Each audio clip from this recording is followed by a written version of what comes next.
In a world where gaming is everything, welcome to the Extreme Gaming Podcast. Hello, welcome to the Extreme Gaming Podcast, episode 286. We should put in Stardate, boys. Considering I've just shown you, like some Star Trek, Stargate memorabilia, just to confuse you, so you guys need to work out what date we actually record this on. Man down today. Trev as always, but we've got the OG crew on. Joining me today is Great Gamer 25, and it's Stardate 456.9. Oh, okay. That's nice, Kirk. It's a bad shot. Loyalty on Shatner. Yeah. I may have the chosen one. I thought, yes. I thought the date was supposed to be 2606, 2025, 17.38. That's pretty good. But That's I'm not pretty good. really sure. I mean, that guy, you should just call him the comma. Because like he stops all the time in a sentence, man. Yeah, that is. The funny thing is he doesn't really stop that much, but when you exaggerate it, it's funny as shit. It is. Yeah. I will fix this in a moment. It's worse than I thought. I'm right in front of it. You're glowing, yeah. Yeah, that's. I'm being beamed up, ready to be. They're rebooting Starman or something. I think I need a reboot, Matt. To be fair, yeah. Alt F4 on Trev. See, yeah. I actually got to switch my software because my shot should look more like Matt's, but I'm not going through the Razer software. I have to do that and switch and mess with it. But anyway, so according to this, Matt, you're actually Captain Marvelous and Sergeant Snot, aka the guy that doesn't text back. My phone died. That old chestnut. Sure. Yeah, that's why I messaged on Discord instead. And your dog married it, right? Yeah, your dog ate it up. That old chestnut, that old lambuna kebab. The dog ate it, shut it out. The cat played with it, buried it. The cat doesn't bury it. Well, maybe he does. The dog peed on it. That's what it was. 1 year ago, you had a nice, shiny, lovely iPhone. I remember seeing it. So that's concerning if your phone's dead already, man. It's only because I didn't charge it for ages. Oh, lack of power. That could do it. Yeah. It's not dead. Man. It's dead, Jim. It's mostly dead. Dead, Jim. It's dead, Jim. Right, okay. Just quick announcements. We're whittling them down. We spent too long on them. Discord's the main one, of course. Discord.gg/Extreme Gaming Podcast, or search on the Googles for Extreme Gaming Podcast, and maybe Gemini AI might actually say something nice about us. I don't know. You have to ask. Cool. The main shout out on behalf of Gray is the quick breaks, because he puts a lot of hard work into them. They are shorts. many. The shorts as well. He does put a lot of work into shorts. He does. You should see his legs. He looks good in shorts, to be fair. There's not a hair anywhere near the back. I think he must shave his Should legs. I get up or wax them? He does a wax I think he waxes his legs, man. Keeps it all in one place. I'll tell you though, that candle wax is really hot. It's just like his quick breaks are like mini episodes of this, because we do a 2-hour pod and that's too long for some folks. So like he'll whittle down a subject to like a quick break and then make it look cool and shiny and whatnot. So check them out on the YouTubes. But let's kick off with some news. We had so much on the last fortnight, boys, news-wise, a lot. Game shows galore. We had like 3 or 4. In fact, there was more of them. There was 3 main ones. And then we had like smaller ones from Konami and... Oh, actually, I was going to say Nintendo's a smaller one. That's usually a bigger one. But we had like 4 or 5 of them in total. I think we've covered them all. But, at least the ones that count, most of them, anyway. Yeah, the good ones. The good ones. But the one we basically moved the stuff from last week to the top of the agenda this week so we can get them in. This one I'm ashamed of. I feel a little bit sad and a little bit let down by Edinburgh, and that's the game Mind's Eye by Build a Rocket Boy. That's the name of the studio. They are predominantly Edinburgh based, but they've got a site in England. They've got a site in, I want to say, Turkey or Hungary, somewhere like that. They have absolutely made an arse of their game, Mind's Eye. It's basically a rip-off of GTA, because if you look at it, it looks like a rip-off of GTA. Some of the people that used to work at Rockstar, oh my god, I'm getting probed even more by this beaming up. See it? Look at my face, man. I look like an alien. It's actually a little better. Yeah. I should really close the blinds, but I'm mid-flow, so I'm not going to. Independence haggis. The what now? Instead of Independence Day, you can have haggis instead. Independent. Right, okay. It took me a moment. Or just plain haggis day. I mean, It took me a moment. And he wonders why Mind's Eye's in a little bit of a hoo-hoo. I am going Takes a bit while. let you boys see this really quickly. For the audio people, I'll explain. To show you the depth of their problems, that's what happens if you get beamed up and you don't rematerialize properly normally in Star Trek, right?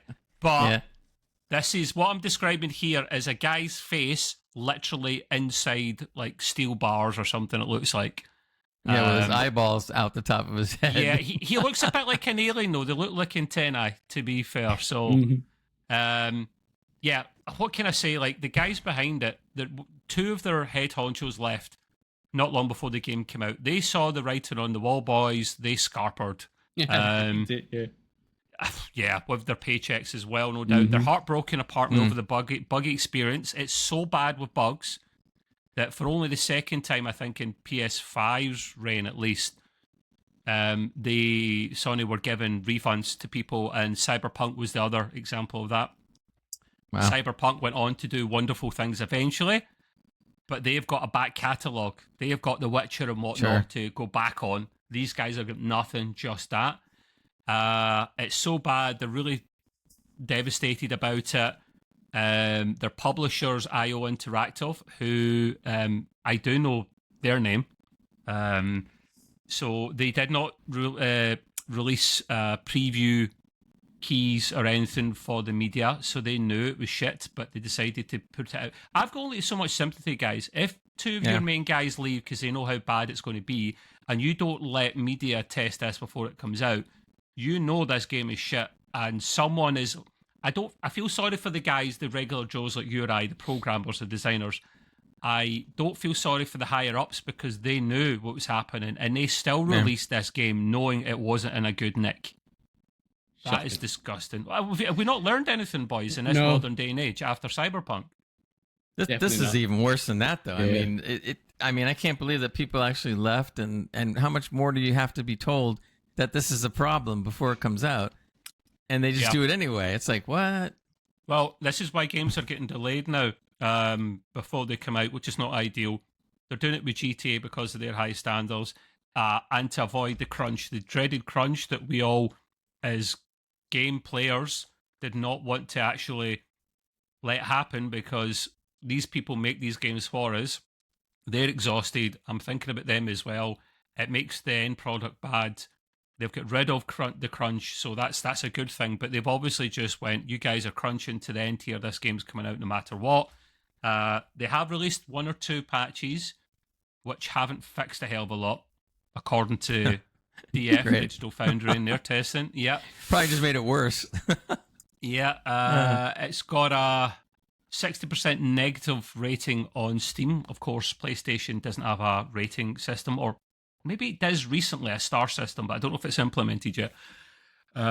So that is a shame, but let's hope they get it to a more stable level, because being a local studio, I want to see them do well.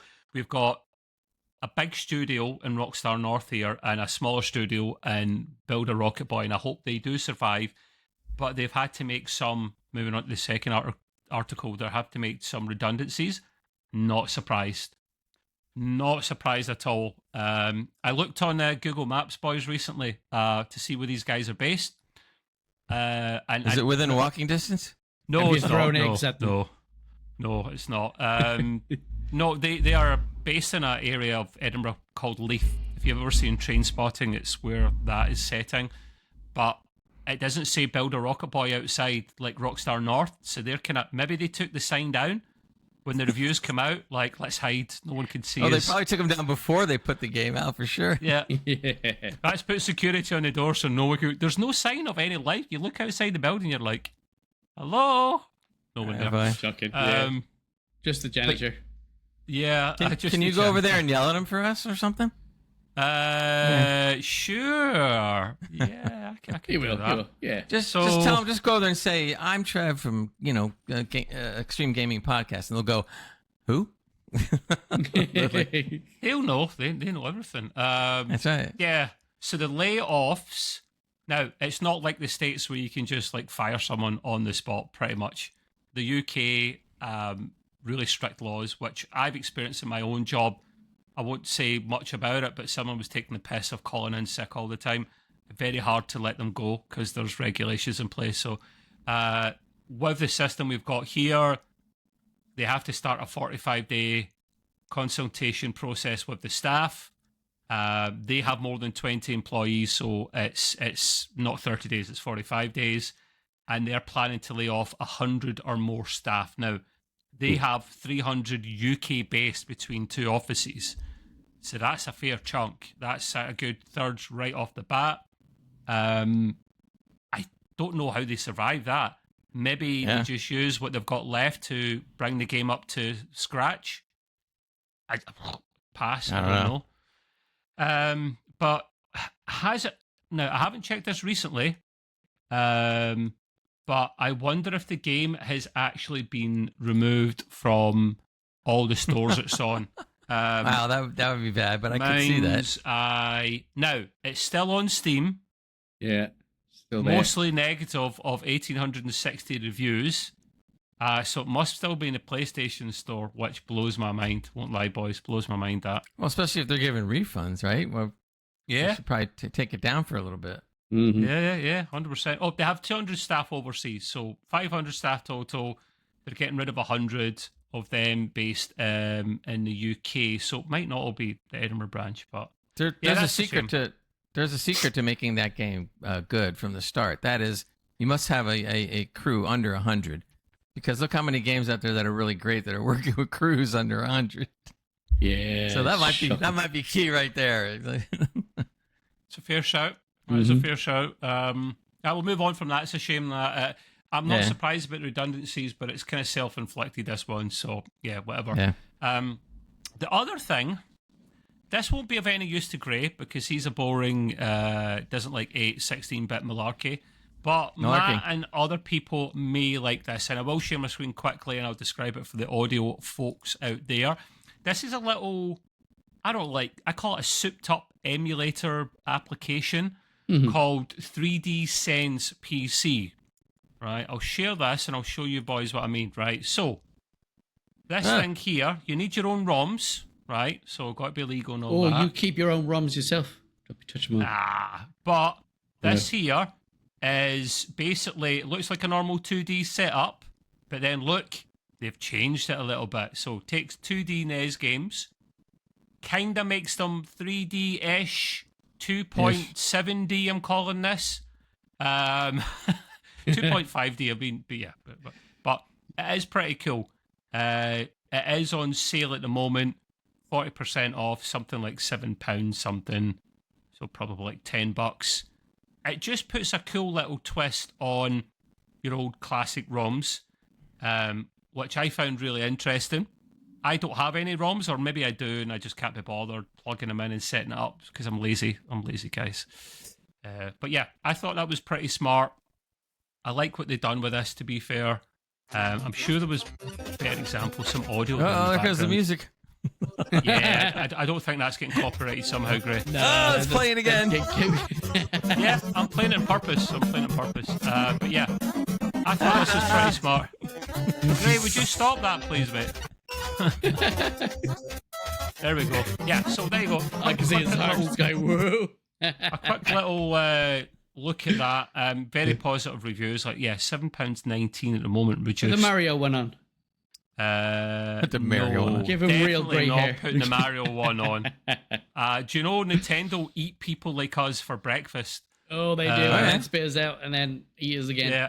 Now, to be fair, by the time you probably listen to this, the introductory offer's probably gone, but it's full price of like £12 or $15 or so. Yeah, you're not talking about reasonable. a lot of money. Not a lot of money. Especially for that. I'm excited about this one, even though I haven't played the second remake. Bloober Team, the devs over there, have confirmed they are going to remake the original Silent Hill.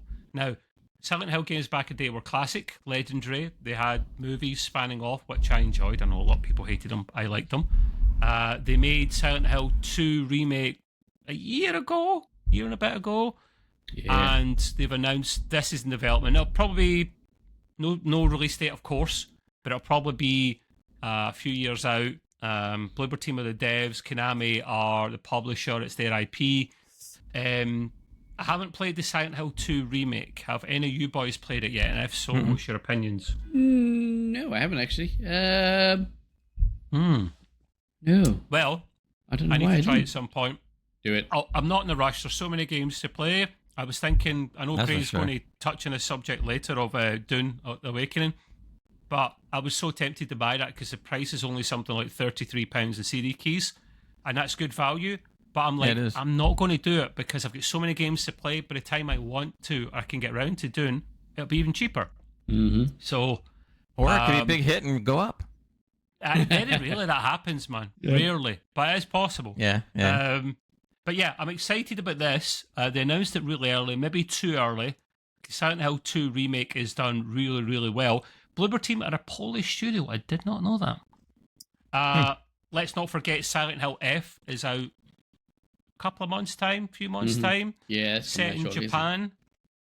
That looks pretty decent. So yeah, I'm excited about that. That was a cool bit of news that was dropped recently. Now, I say recently, it was probably actually closer to 2 weeks ago, but we were so rammed with news last week, we had to delay some stuff to this week. So apologies, people. Great, a bit of news for you, which I'm not excited about, and I'll explain why in a moment. The rumoured God of War project that was supposed to have rumoured to be announced at one of the recent showcases wasn't actually announced then. It's been rumoured that internally it's going to be delayed until next year. Now, I don't have a hell of a lot of time for this one because, and I'm knocking it because of the type of game it's going to be, not because it's new content. It's supposed to be like a smaller 2.5D type game with Kratos going back to Greece and the guy that originally voiced Kratos. I'm forgetting his name. Sorry. He's coming back. I did. Yeah. Yeah. So, what's your thoughts on this one, Gray? Would you check it out? Would you? You're not interested in that? I would check it out, probably more for the sake of the podcast, maybe. But to be honest, I'm like you. When I read about what they're doing with it, and they're just kind of making a very old/new version of supposed new material, I'm not really that interested. I mean, I'm sorry. I loved God of War and God of War Ragnarok so much, and that's the game I want to see. If they're going to do a third one, I want to see that. In fact, I can't wait till Amazon comes out with the TV series, so that's going to be interesting. So, yeah, I just, I'm not jumping up and down, let's put it that way. Matt, have you played any of the God of War games?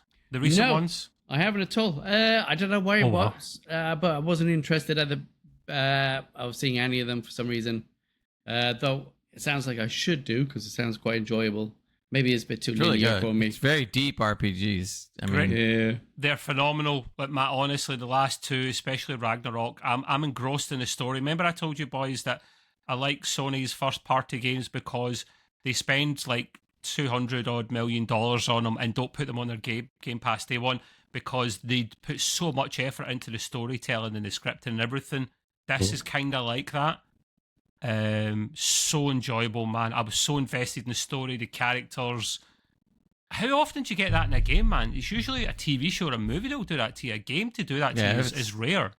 Yeah, if you truly get an RPG that's done right and well and quality, you really feel for the characters as much as you would have, a movie that was that good. Look, Witcher 3 did it. I like that Witcher 3 so much that when the DLCs came out, I purposely did not play through them right away. I played them in spurts so that I could try to elongate the experience out because I knew they weren't going to do any more DLC. We don't want to know about your spurts, mate. We do not know what you're elongating. I'm spurted out. Yeah, you're too But old anyway, so I think they laid the groundwork to make good RPGs. And to be honest, there's only so many. And God of War and the two God of Wars just really just kind of hit all the buttons for me because it had mythology, it had fantasy, it had great acting, it had great writing, it all just blended in. Yeah, and stuff. Okay. And even though I'm not trying to knock like Last of Us and stuff, because there's a lot of people that really like it, like you, Trev. I'm not saying I don't like it, but if I'm gonna play, did you play the RPG, games, Gray? Did you start? I need to stop you there. Have you played any of the Last of Us games? I looked at enough video to what it's about. I don't see the problem with me is it's not the gameplay, it's not the quality, it's not the fact that it isn't really good. The subject matter just doesn't appeal to me. So I can't zombies, get into it. post-apocalyptic content. Pretty much. Yeah? Really? That doesn't appeal to you? I don't. There's hardly a zombie game out there that I like. I just don't. I mean, the only one I kind of liked was when we were playing Black Ops, because that was kind of fun. That's the thing, right? It's a different take than the zombies, though. Everyone, it's not so much about the zombies. Like The Walking Dead, it was never about the zombies. They need to be there. It's about the characters. The zombies in The Last of Us are very unique. They're not even called zombies. They're zombie-esque in their behavior, but it's this whole fungus thing that takes over, and it's intelligent, and it uses people as its hosts. Like, it's actually smarter and far. Jesus Christ, I'm a bit more true to life. What lumen level am I? I must be like bloody at 10 million Kelvin or something. Yeah, you need to you got to close those things and get a ring light that you can adjust. A ring light will make nothing. It'll make this brighter. Yeah. I don't want it brighter, man. I need to not sit by the window or change my camera. I have a ring light right here that I can lower the intensity if I want. No. But you don't sit in front of your window, directly in front of it. Well, with the yeah, light coming in. that's true. Yeah, so just get some blackout curtains, and it'll just be black. I don't want to close them, otherwise my plants will die. Right, so leave me alone. Yeah, but see, if you do it really black, and then you have like a really weak light, it looks like you're just coming out of the black. Ooh. Well, I'll just change my camera. I'll just change my camera. That's what I'll do. But yeah, listen. Back to the God of War thing. God of War thing. I'm not surprised that this was going to be like or probably will be the 2.5D Greece adventure, because there was no way they were getting another main game out to God of War Ragnarok that quickly. That's a 5-year minimum dev cycle. I wanted one more game to that trilogy. Why could he not do one more with Norse mythology? Because the thing is, see if he goes back to Greece, even if it was a full 3D game, I don't know if I'd be interested, man. Because I haven't played the old ones. The reason I played this is because I love Norse mythology. I like just about all the mythology. So, but I come back to the fact that if they make mythology horror even. But if they make the game as good as the last two, I don't care, because it's going to be. I know it's going to be good. That's the thing. It's such high quality that you can't ignore it when it's that good. True. Well, who knows about this game? Like, I may end up checking it out as well, or I should go back and play the older ones. I just hope they do the remaster for them, which was rumored, but I haven't heard or seen anything I know. since. So I think that's ridiculous. They came out and they kind of, whatever you want to call it, leaked or whatever, and everybody was getting all excited and going like, yeah, remakes of the old God of Wars, yeah, and then all of a sudden, nothing. And I'm like, come on, man. Yeah, well, I mean, technically God of War 3 was remastered, but that was for the PS4 from like the PS2 up to the PS4, whatever it was, so it's not quite the same. I mean, that's nice for people that like that, but if you're going to upgrade or if you're going to remake it to the PS5 level and et cetera on computer. I mean, come on. I mean, we all know that there's effort put into it, yes, but it's not as expensive as going from ground up. So, I mean, come on. I want to if we want to see some real good remakes of real good games. So if you're looking at a game, especially with me, I'm more like that, where I'm not going to go back and play an old game. I don't care how good it is. But if they remake it, I'm all in.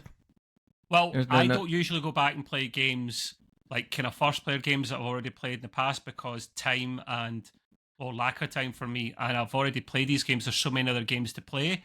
If I've not, like you, Gray, I've not played the original God of Wars, they remaster them. Yeah, I'll go back. I'll go play them because I've never played them. So right, exactly. It's an incentive for me. And we discussed this before about remakes, whether we were for or against it. And I think we kind of universally kind of agreed, if they do it the right way, we kind of agree with it, because it's a lot quicker for them to turn that around. They can give it to another studio, and that helps fund. Sony do this all the time. It helps fund their AAA games. Yeah. I don't have a problem with it, but I don't think we'll see the remaster, which is a goddamn shame, because I struggle to play with the shit graphics. I would. Yeah. Anyway. Right, moving on from that. Slightly controversial one, but I'm not surprised. Bungie, our old pals at Bungie, I'm going to shock and surprise you all, have officially delayed its shooter marathon, claiming it needs more time to rewrite the plagiarism and stop being dirty cheats. Sorry, no, it needs more time to refine and test the game. I'm sorry, I read the wrong bit there. Thoughts, guys? Are we surprised? No. Should it be scrapped? Should it be like what was the other game they sacked off? Concord. Yeah. Yeah. Give up before you go. That one at least actually came out. Yeah. To show a picture and then you can go. Oh dear. Any of you boys got any theories why this seems to keep happening with Sony before I chip in? Because let's give you a bit of advice, a bit of build up information on this one. Sony are obsessed with live service games. They had something like 9 in the cooker, right? Cooking away. 9? And they've sacked, yeah. Up to 9, that was a rumour. One's been sacked off. One was cancelled, at least probably a few. That was The Last of Us multiplayer game, which would have been phenomenal because The Last of Us Part 1's multiplayer is very unique, wonderful, and they were going to make a game based on that separately. Bungie came in, of all people, and went, because Sony bought them. They at the time were the main live service people, the big generators of cash because they had Destiny 2 out, which makes a lot of money for them. Sony bought them over, went, you're going to be independent within our company, you're going to go and do your thing. And they went around all the studios and went, shit. Oh, you're good, you can say shit. Last of Us live service game, shit, according to them. Naughty Dog, they're saying one of their games is shit. Are we kidding? I'm actually getting pissed off with them. So, what do you think's went wrong, boys? Do you think they've just got a really shit business plan? That, and probably because they're probably using AI to come up with these ideas and they're trying to edit out the AI complexity of it and messing it all up. That's what it is. That's what I think. In some ways, AI probably would do better. Exactly. Yeah. Just let them do it. Look, the live service thing really has been overused, in my opinion. And on top of that, if you're going to do live service, then you're going to have to go in and do it right. Because if you're even off a little bit, everybody jumps on your butt, and that's it. So you better know what you're doing when you talk live service. Now I think a lot of these companies are a little scared and skittish to even mention the word live service because all of a sudden people are getting more of a negative tone to it, with the exception of the few that are good. So and I wouldn't want to see every game to go the Fortnite route or and things like that. Not knocking it. Fortnite's fun for what it is. But my point is, imagine if they're all similar-ish to that model. We'd be bored shitless, guys. We would. Well, It'd be terrible. That's the problem with this game, Gray.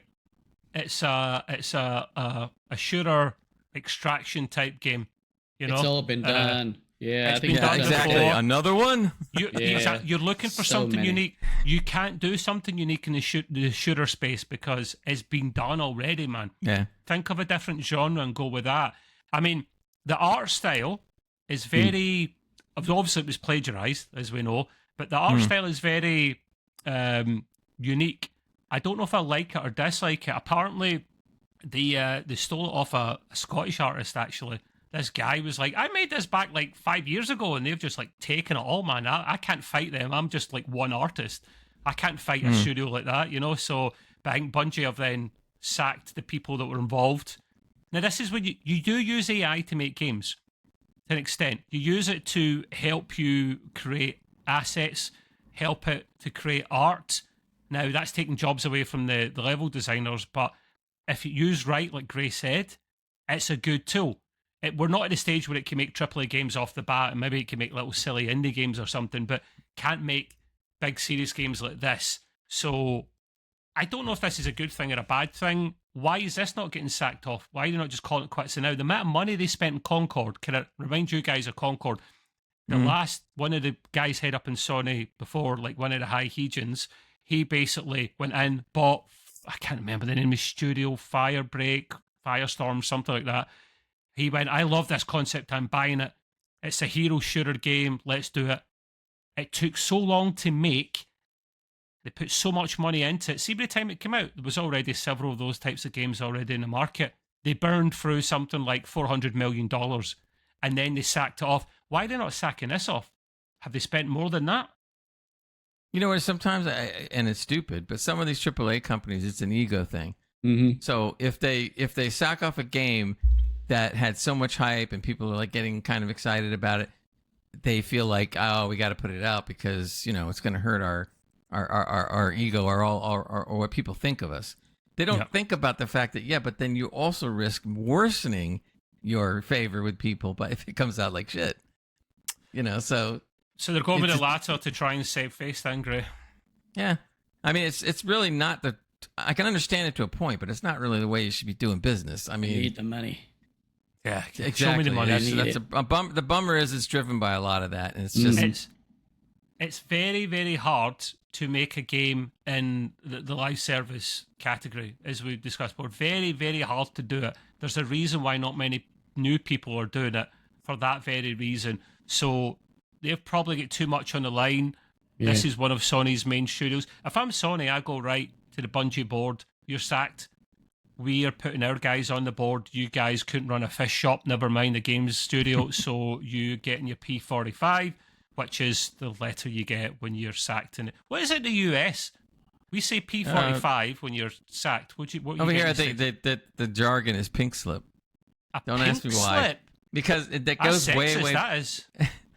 No, it goes way back to I don't know, like the 1920s or 30s. But when you were sacked, they gave you a form, and the form had a pink color to it, and said basically get out of here. And the name is stuck ever since. What's the name of it? Do you know? Do you know what the name is? You never sacked, so you don't know the name. No, I don't. I mean, nowadays they sometimes call one thing or another, but the pink slip reference still lives today. Okay. You'll hear people say like, "What happened to him?" Oh, he got the pink slip. Have you ever been sacked, Gray? Only once. I've never been sacked. Actually, no, I have. That's a lie.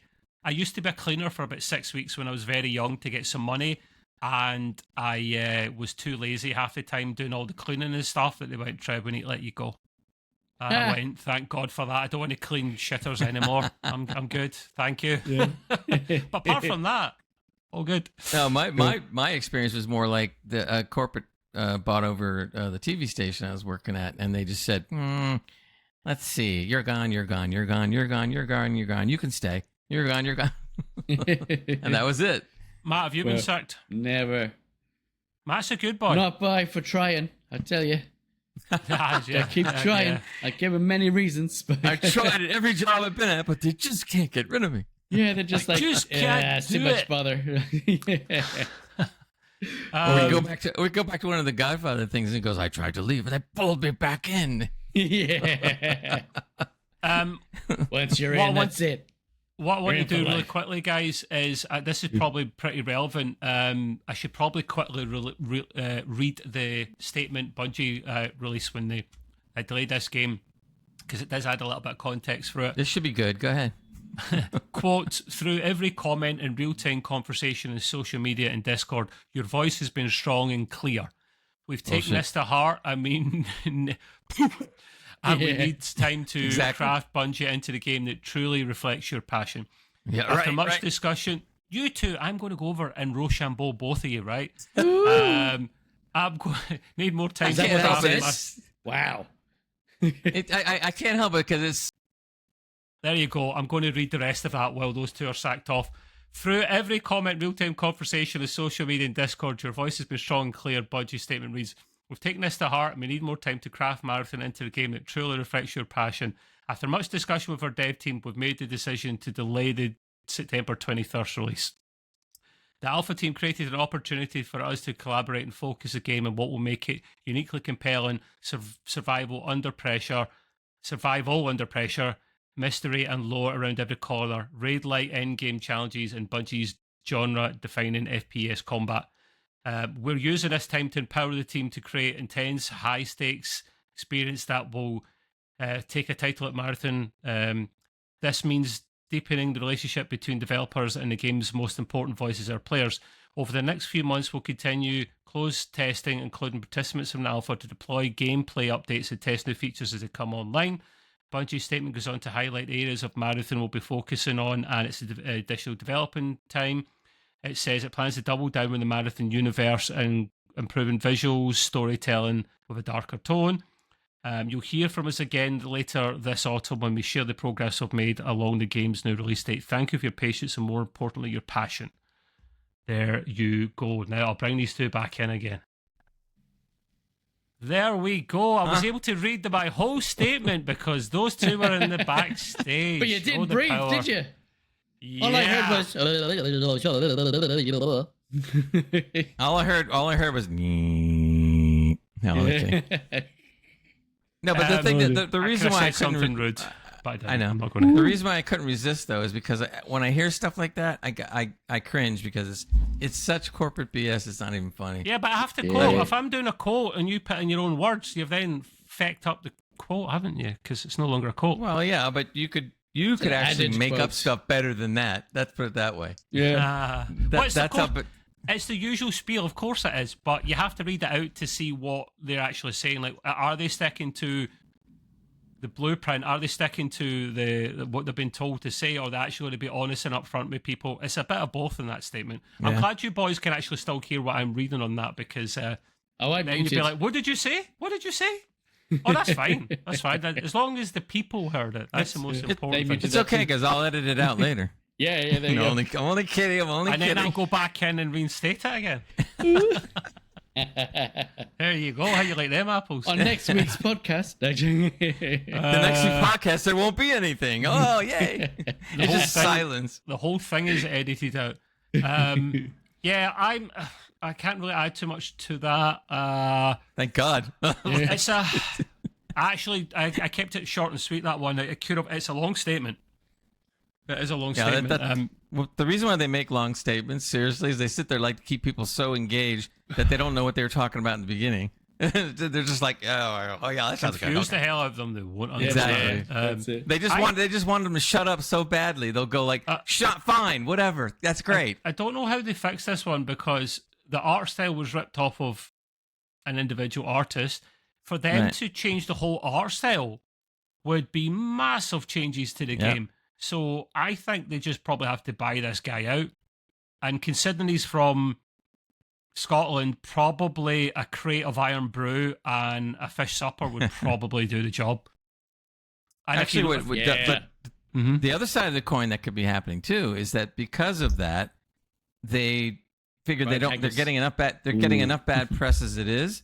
Not to mention that they're losing money. So if they were to dump the game, they probably could write it off. So don't be surprised if it gets dumped and they try to write it off and take the loss. But it's embarrassing, one of their massive studios, and they already make Destiny 2. Now, I like Destiny, that's why I've got mixed emotions with Bungie. I just, this is why we'll never get Destiny 3. Destiny 3 was on their radar. It was on their radar. How far they get into it? Probably not far, probably just let's discuss the idea of the game. It never get any further forward, which is a shame, because they're still making money off of Bungie 2, so they're not really... It's a Bungie 2. Can you imagine? There should be a Bungie 2. Destiny 2. So I don't think we'll ever see a 3, not anytime soon.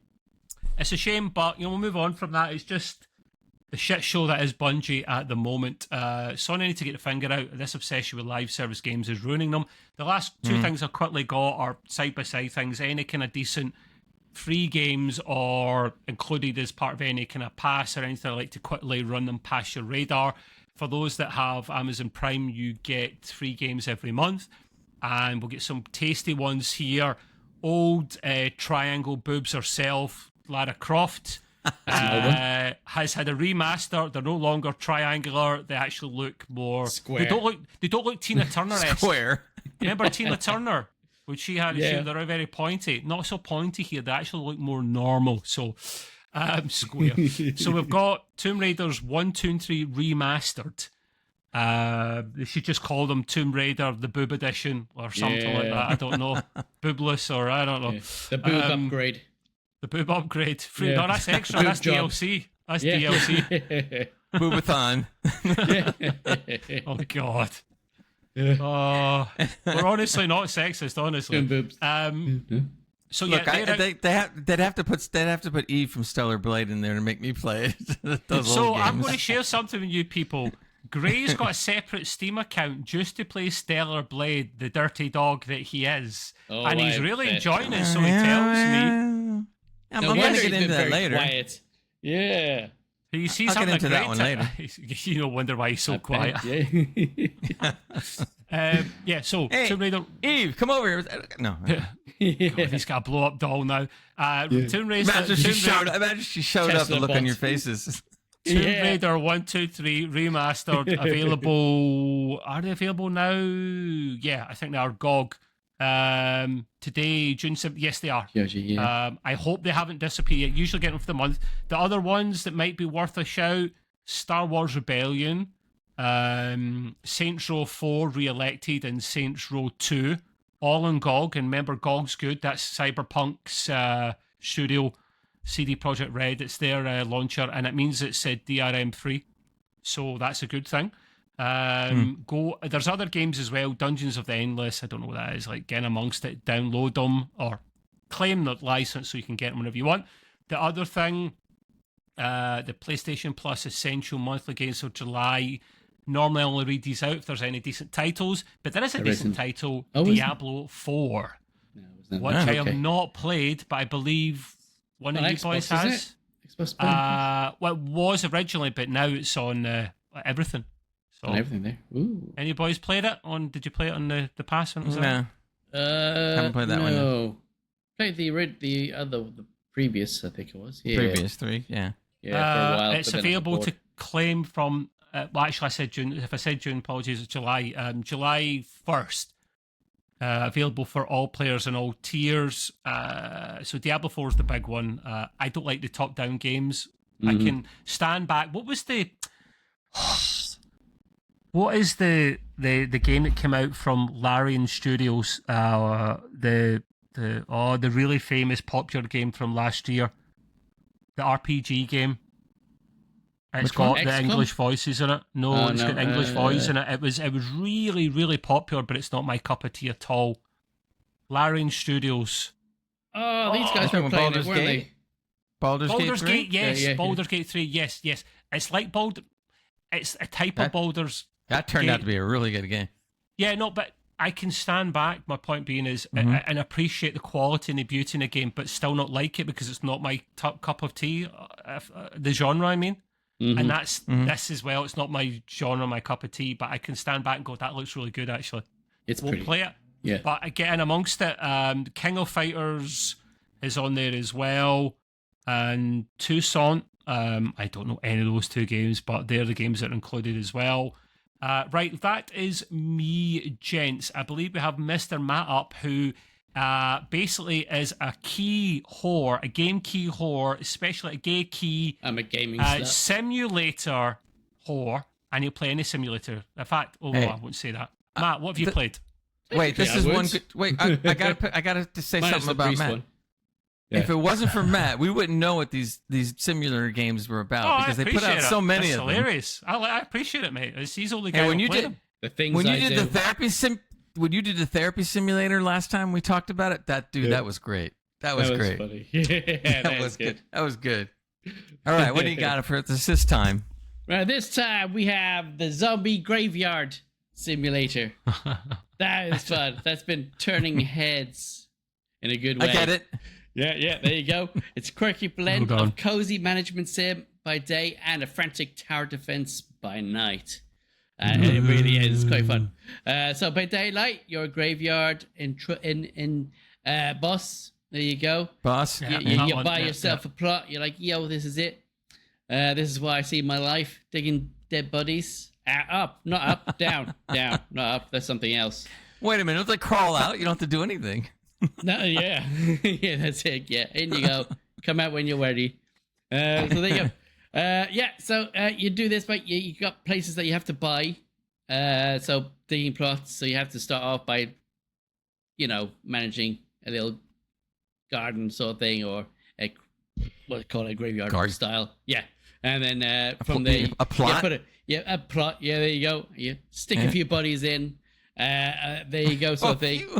Yeah, it's not in the same hole. I was gonna say. I tried, but What am I hearing, man? What am I hearing here?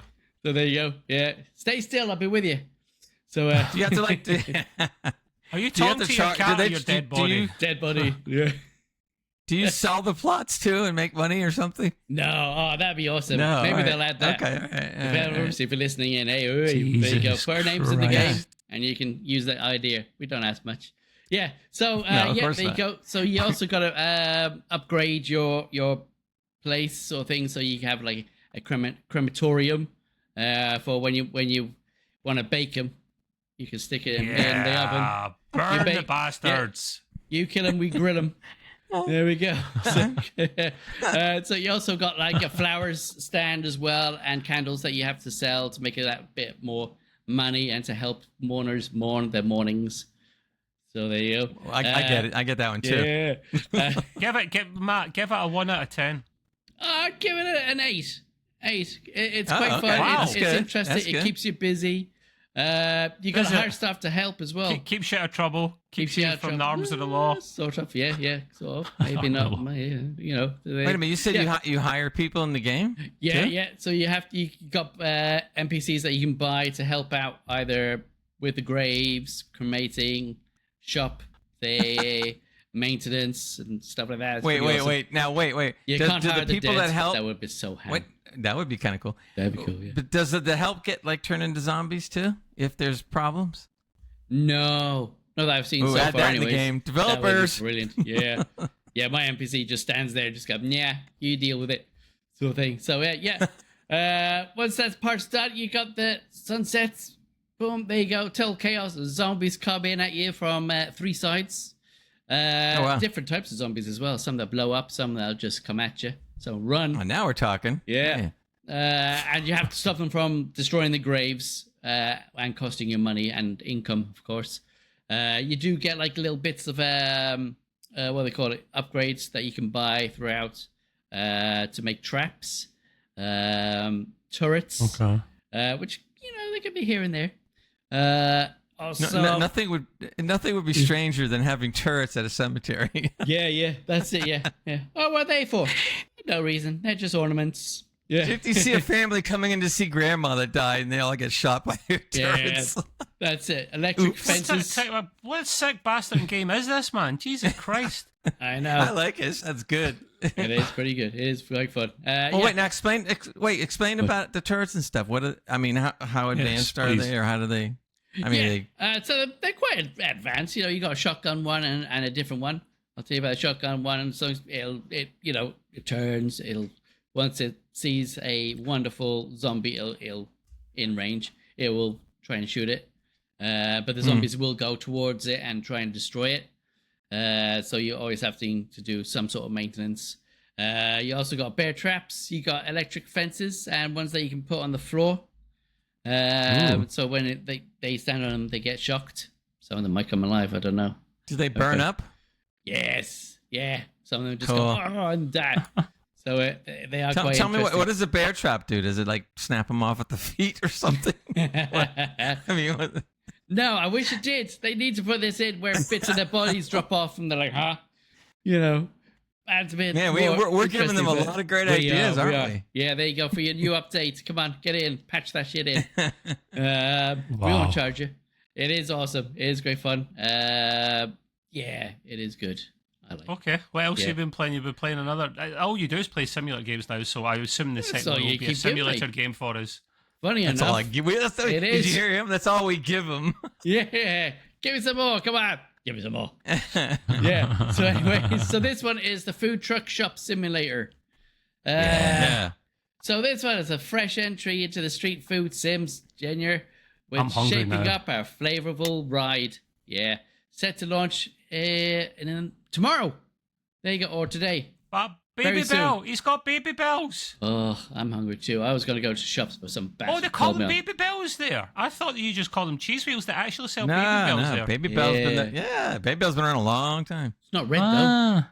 though. Yeah. Those are my cheese wheels whenever I eat them. Only eat Baby Oh, Bells. okay. I didn't think that Baby Bell's there. That's why you call them cheese wheels. That's just a Greyism. Got you. And now Yeah, they have them yeah. in different cheeses. They have Gouda and cheddar and the regular one and Nice. mozzarella. Have they They're- got? Have they got? They're feet- kicking it, man. Have they got feet cheese flavor? Who? Food foot cheese Oh yeah, flavor. that sounds real. Yeah, okay.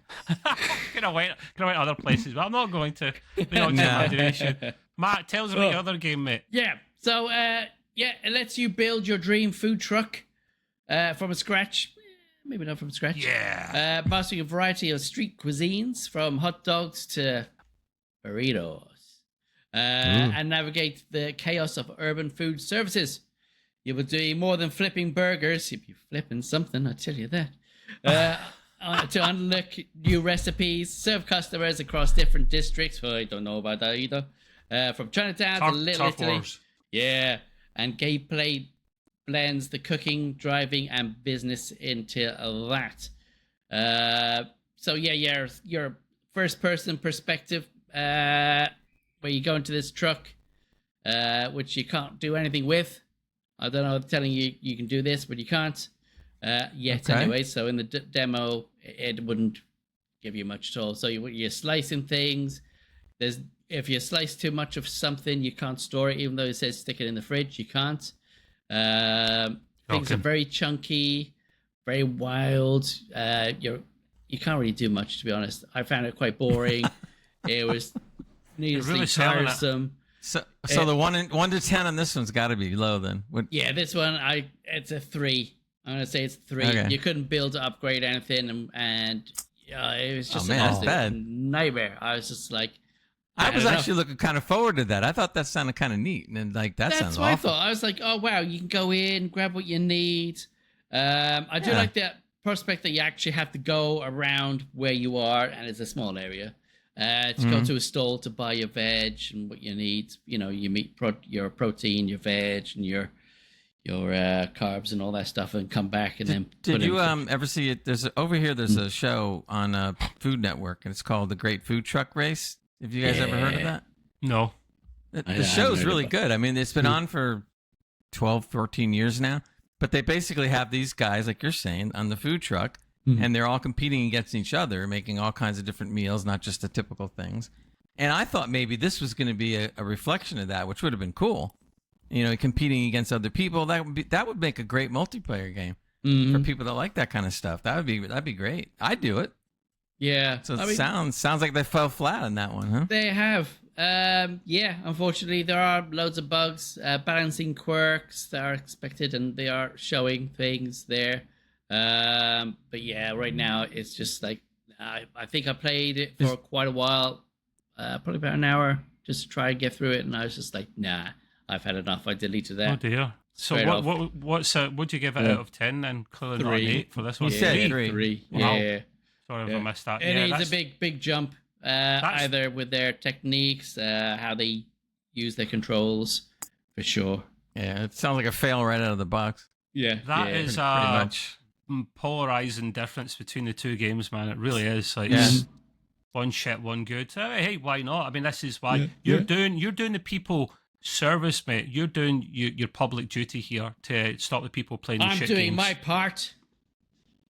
You're doing yours. Yeah. We're not putting you on a poster if it's World War III, mate, like that, man. That's not happening. Are you doing your bit? I am. Are you doing your bit? I'm doing my bit by staying at home and playing video games while you're out fighting the war. You want to do war? Play games. It could be something like what's that city that they have ashes? Oh God, I can't remember now. Remember in Italy, Mount Vesuvius. Yeah. Begins with a P. Begins with a P. Pompeii. That's it. Yeah. So it's going to be like that. The three of us are playing. The end of the world's coming, and then all of a sudden, like 1,000 years from now, they come and they find us, and we're perfect still replicas. Glued. Playing the game like this. What are they doing? It's some kind of ancient ritual. Yeah. Even if the power goes out, some of us could be at the stage where we are off grid with solar panels and stuff and windmills, and we've got Starlink. You basically use that for internet. Yeah. So that's good until they crash and burn. So I mean, we're still gaming for a while. Like, sorry. Yeah. We'll be in the Lake District somewhere down the road there.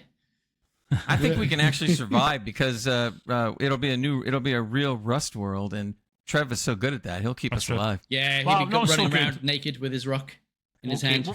We'll still to play that, the Thieves, the big jungle update that they had. So you get to swing about like Tarzan from tree to tree, and you get to like blowing things quite a lot. And you get to wear fig leaves and stuff, right? I totally went over Gray's head. Totally went over his head. Oh, yeah, I missed that one. Sorry. I'm talking about blow darts. You get to blowing things quite a lot. So Oh, blow blowing dart. things. Yeah. Yeah, So, good at that. One thing you should do crocodiles if you have a blow dart weapon, just make sure you do one thing very important. Don't breathe in. Practice Yeah. safe blow. Practice safe blow darting. Right. Safe blowing. Yeah. Oh, that's a good one. I think I like that one. There's a big bloody blow dart with a condom around it or something. Like, no, it's not what I meant. It's not what I meant, guys. It took it literally. Right, we've waffled enough. Mr. Grey Gamer of 25. You have some game news as well, mate. Speaking of some kind of sexy kind of stuff. Yeah, Dirty old man. Here comes my first story. I bet it does. I have to read the name of the article because I thought it was pretty funny. They go, ex-PlayStation boss says Stellar Blade's success is because of its combat, but we all know the real reason. Someone said it. Great. They need to listen. See, so no one comes across as sexist. They literally need to bring out a male version of that, or put in DLC like a for the ladies or whoever likes men. You know, put in a guy with like tight fitting boxers or something, and just make it all equal and fair. Just we got a trailer, so we know what we're talking about. Oh, actually, but Trev, just to be semi-serious for a second, if the market was not so heavily male-dominated, you would see a game like that, no doubt. I mean, imagine if the audience was 50-50 male-female. There would no doubt be either a mod or something to make Stellar Blade with a guy character instead, for sure. Yeah. You know, but anyway, that was a funny title. But anyway, they said that Stellar Blade, we all know, has been a big hit for the company Shift Up, and they did very well on console and PC. They've done incredibly well on PC. What's this? Here we go. Oh, what's this? Can I mute this? Yeah. For those audio people, we're showing a little clip of Stellar Blade here with Eve going up and down. Oh, I saw that. You know what's funny? I meant to mention this. Jesus Christ! I've actually gave her camel toe. Oh my god! Look at them doing it over and over again. Oh my god! She's sliding down a ladder, and they're taking it from a butt view for the audio people. Yeah. So just letting you know, like, there's a burger in there somewhere. There's a burger in there. As I've said before, it's a game that has lots of battles, boobs, and burgers. butts. Yeah, that's what this game is. Is really battles, but the 3 Bs very important. McDonald's now. See that I got one better than that. They're showing her doing. I don't know what she's doing to that ladder, but I got one that happened in the game, and I actually took some video of it. I'll have to show you guys later. I didn't do anything; it just happened. Anyway. Okay, so to get back into there, he says, I think got top jiggles. Oh, of course. There's that going on. Not like to the extent of what's the other game, Dead, but not Dead, but what's the one that plays the volleyball games that really gets into the jiggles? Shit, that's famous. Yeah. What is it? Dead something. Shoot. Dead or Alive? No. Yeah, that's it. No, that's it. No, it's not Dead or Alive. So. That's what RoboCop says. It's not that. It's something like that, though. I just can't think of it. Creep. I know, we're going to go crazy, right? We are. Right, you talk and I'll find it. Okay. Anyway, Stellar Blade has a well-earned reputation for being just a tad raunchy. Trailer still. Really? You hear this? This is great. They can be a tad raunchy. It is Dead or Alive. Sorry. Oh, it is. Oh, see, that's what I thought. Yeah. Okay. And they have a very famous. Nobody plays the real game. They go right to the volleyball. It's like that'll do us. Right. Yeah. Volleyball simulator. But I do want to say one thing though, just in defense of the game a little bit. We had mentioned it before. Stellar Blade. We lost track of the thing I like about how they made the game was they didn't put it. They didn't kid around. They came out and said, "Who is our target audience?"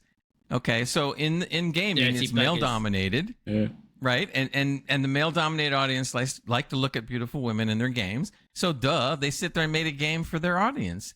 And because they made the game purely for the audience, they made a lot of money, and the game's going crazy. That's what Bungie needs in their shit show. Yeah, Eve. Bit of that. Yeah, bring Eve in. There you go. Now what are you putting up on the screen? Oh, yeah. Oh yeah, live that's jiggle physics. Yeah, but that's the old jiggle physics, I man. know. The new one is. That's all I can find at quick notice. Leave me alone. Whatever. In any change you on case, trip. so what I wanted to say in defense of that is that if you know your market and you want to make a game like that, you know, fine. But the thing is, the game looks really good. I mean, not just because of her, but the game itself, it looks really good, and the battling and the gameplay is actually better than I thought. I wasn't expecting a lot. Great. In fact, it used to be worse. They actually toned it down a bit, I believe. They said. Oh, when too the game bad. first Well, came that's out. okay because we'll get into the mods in a second. So, so the thing with the gameplay though is it actually where they this put is too going. much. They actually put too much battle stuff into the games. Unless you're really fast on a controller, there's something like 12 different combos. There's no way in hell you could do that many. No. I mean, it's almost inhuman. What I did is I picked out 4 or 5 that I liked, and then I programmed it into my programmable keyboard so I can just tap one key. But oh my God, when you sit there and you look at the ones that you know, on the controllers, it's always, you know, right, left, A, B, B, B, B, B, B, B, right. Right. Now on the keyboard for PC, it's a little bit easier, but not much. It's like left click, right, left, and then the combo, and I'm Sound like you're I'm marching. Jesus. Yeah, exactly. And I'm back in the 70s. And I'm sitting there going like, I'm not doing that. By the time I do all that, I'm dead. So I just went to my keyboard, programmed it, and I just tap one thing, and she goes. She does. I bet you did tap one thing. You dirty That's bugger. because the trackball's not quick enough. That's why. Got nothing to do with that, dude. This button's on a mouse. I know. So in any case, though, she has some like great combo moves. She has the battling Yes, she is a does. lot of fun. Jiggle left, jiggle right again. That's jiggle all up. in there. That's all in there. Squat. But see, that's the cool thing about it. I'm sitting there fighting Forward these roll. cool demons and chopping their heads off and their legs off and everything else and slicing them in two, which is a lot of fun. And then all during that, they try to make the best angles of Eve they can while she's doing that. And it's just like, man. And then, of course, the outfits, and I haven't even gone into some of that. With the game, the one I'm playing, I think is the deluxe edition. Anyway, they have like 5 different outfits, but there's one called, I think it's a red dress. It looks almost kimono-ish. Mm-hmm. Oh my God, does she look good? Jesus. It's definitely the best. Matt, I've got the. If you know the scene from South Park where Randy's sitting in the room in front of the PC and he's like, That's "It's him. ectoplasm. It's ectoplasm." That's great. Yeah, definitely. 100%. One of the comments in the game, which was funny, is it goes, "It's probably not a game you want your mother to catch you playing." And here's the best one. It took only 72 hours after Stellar Blade's demo release, not just the regular release, demo release, to see Nexus mods flooded with raunchy creations.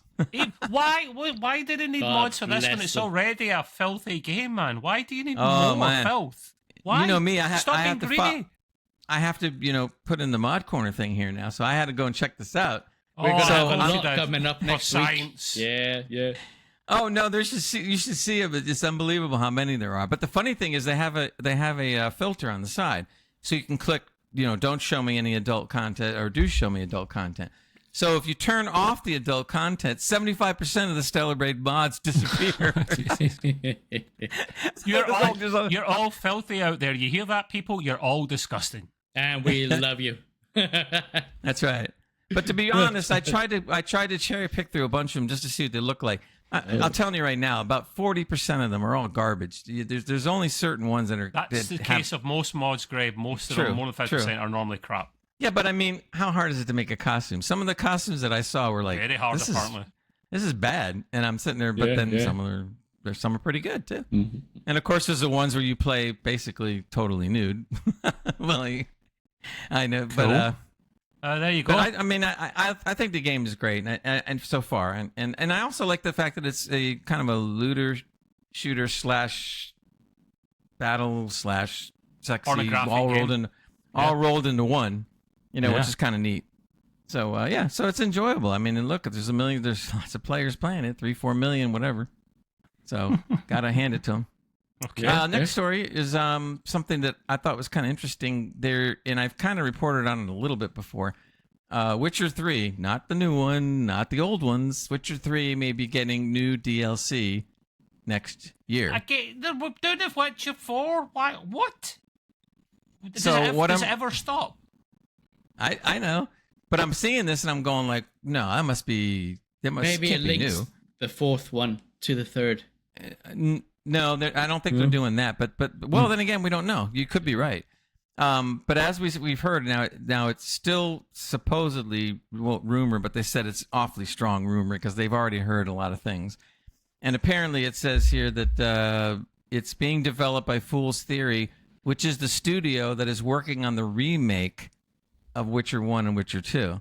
So now it's starting to make sense. They hand the dev kit over for 3, and these guys are more experienced, and they say, "Hey, let's do a little neat thing and have a new DLC." They're already redoing them. May as well just put some extra content out while we're there. Right, exactly. And I'm sure the DLC is going to be, not giant length or anything, but it'll be. Hey, look, if something new comes out for that game, I'm buying it day one, no problem. I've never played it. Well, I played it. I think. Look, marketing-wise, it's brilliant. Absolutely brilliant. They're remaking the first 2 games, which I never played because I just can't get past the graphics, what it looks like when you play Witcher 3, you ain't going back. So I played Witcher 3 first, and I'm not going back. But now when I see the remakes come out, now I'm going to be like, ooh, so now I can have a lot of fun because I'll be playing 1 and 2, and then by that time, 4 will be out. Same kind of theory. You can play those. This new DLC will come out for 3, and if they plot it properly, it's going to be lots of Witcher until 4 pops right away. So it'll be. I'm looking forward to it. I think it's great.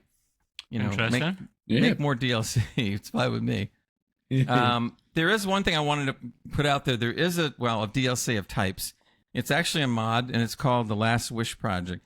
I've been hearing a lot about this. This guy put together. It's a book. It's patterned after the book by I can't pronounce this guy's name.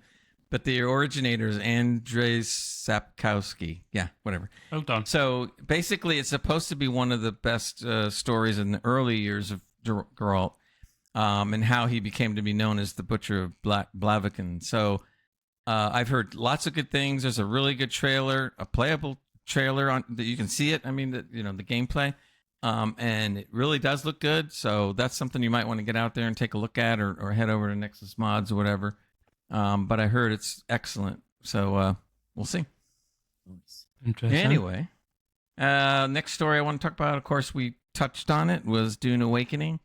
I was looking over to see what they were talking about as far as the stats, and apparently 1 million players are playing have bought the game flat out, and are playing it. Now, this wasn't on Game Pass, so I guess it makes the numbers maybe a little bit more impressive, But I didn't know how this game was going to do, and I saw trailers, and I know you guys did too. And I was kind of 50-50. Some stuff I saw I liked a lot, and some stuff I don't know. It looks fantastic, man. It does. I'm so tempted, but I've got too many games to play. I'm 50-50, but yeah.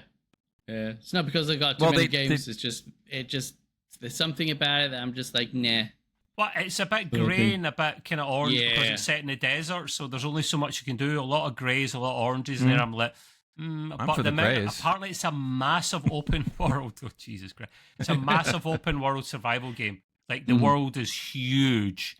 I heard the base building's supposed to be really great in it too. That's what I'm hearing. Man. I see if I didn't have much going on at the moment in terms of game wise, I would buy it because, like, say it's cheap, £33 or so, like whatever that is in doll hairs. That is phenomenal. Oh no, has it gone down? That's a very good price. Yeah.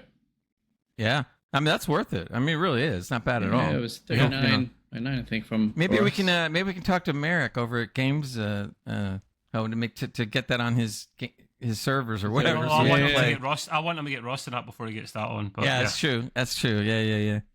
So apparently it's doing quite well. The reviews on it from players have been really good.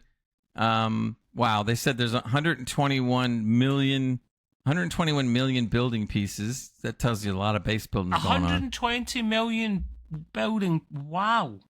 So that means base building has gone bonkers. Yeah. So the game is £42. No, dollars. What? No, CD keys is £33. I checked it yesterday, 2 days ago. Oh, okay. Yeah, go to CD Keys, and we'll get them as a sponsor any day. You can find out the dollar amount for us, Matt, while you're at it. Just you change it at the top right, the currency. So I love some of these stats I'm reading though. 66,883 people died in sandstorms. Oh, Oh, the Well, sandstorms that'll are teach lethal, you. mate. Yeah. I was watching a stream last night about this, right? It's called Streamer Mhm. House. You might have heard of them on Twitch. And they just like stream 24/7 because they're in a house full of streamers, as the name yeah. alludes to. 33.49. Yeah, there you go. What dollars? That's good. That's Change good. it to top. That is 44.99.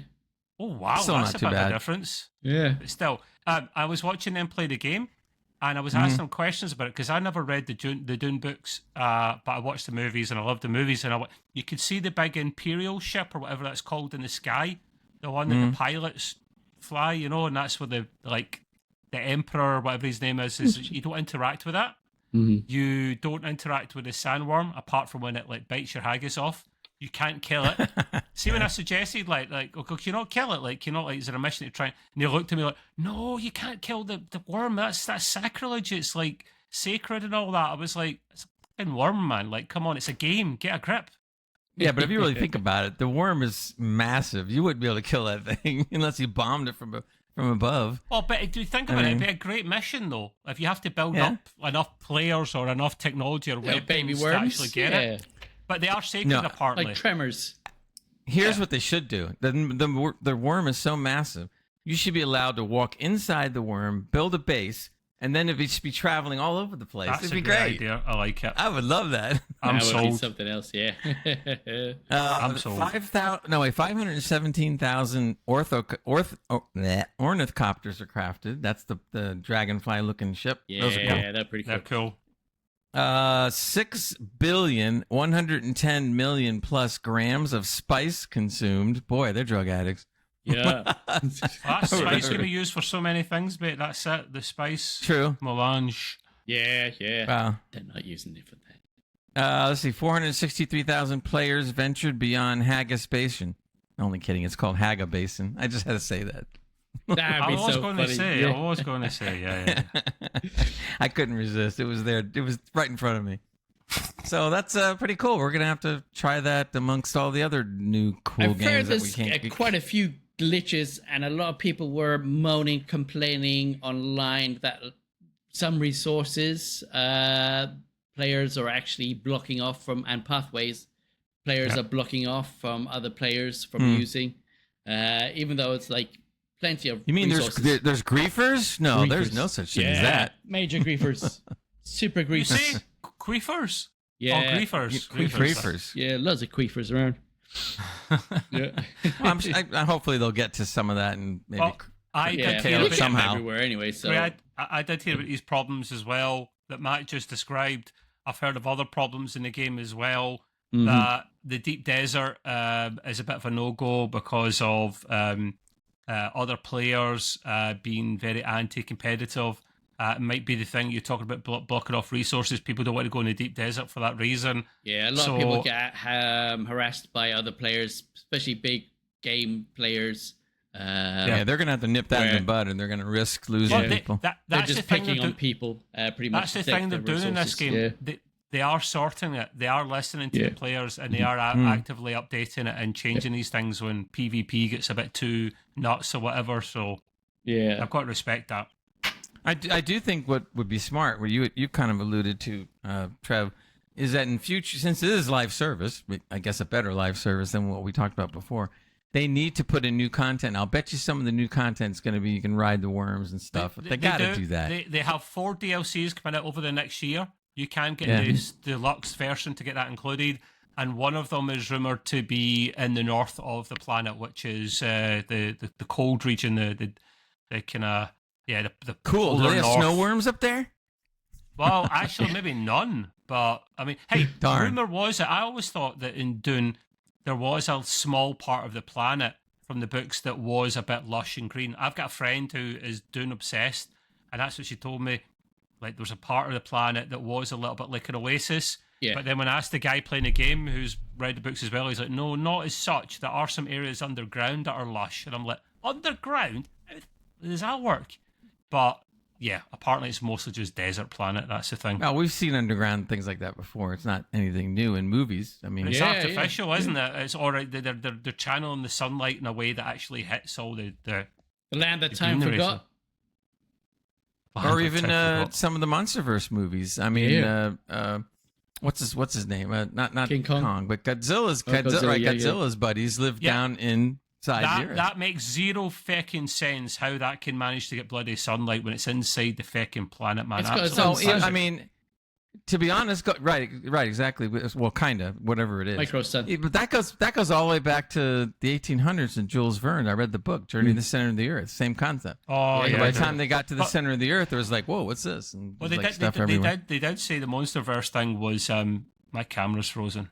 Hopefully, I'll come back to it. I'm telling you, okay. it's been never fun know tonight. You guys have been freezing at points tonight as well. By the way, it's Yeah. absolutely. That's why the isolated recordings are important. But anyway, Yeah. I'm turning my camera off for a moment. It's absolutely awful. Ooh, we could save That's our okay. face.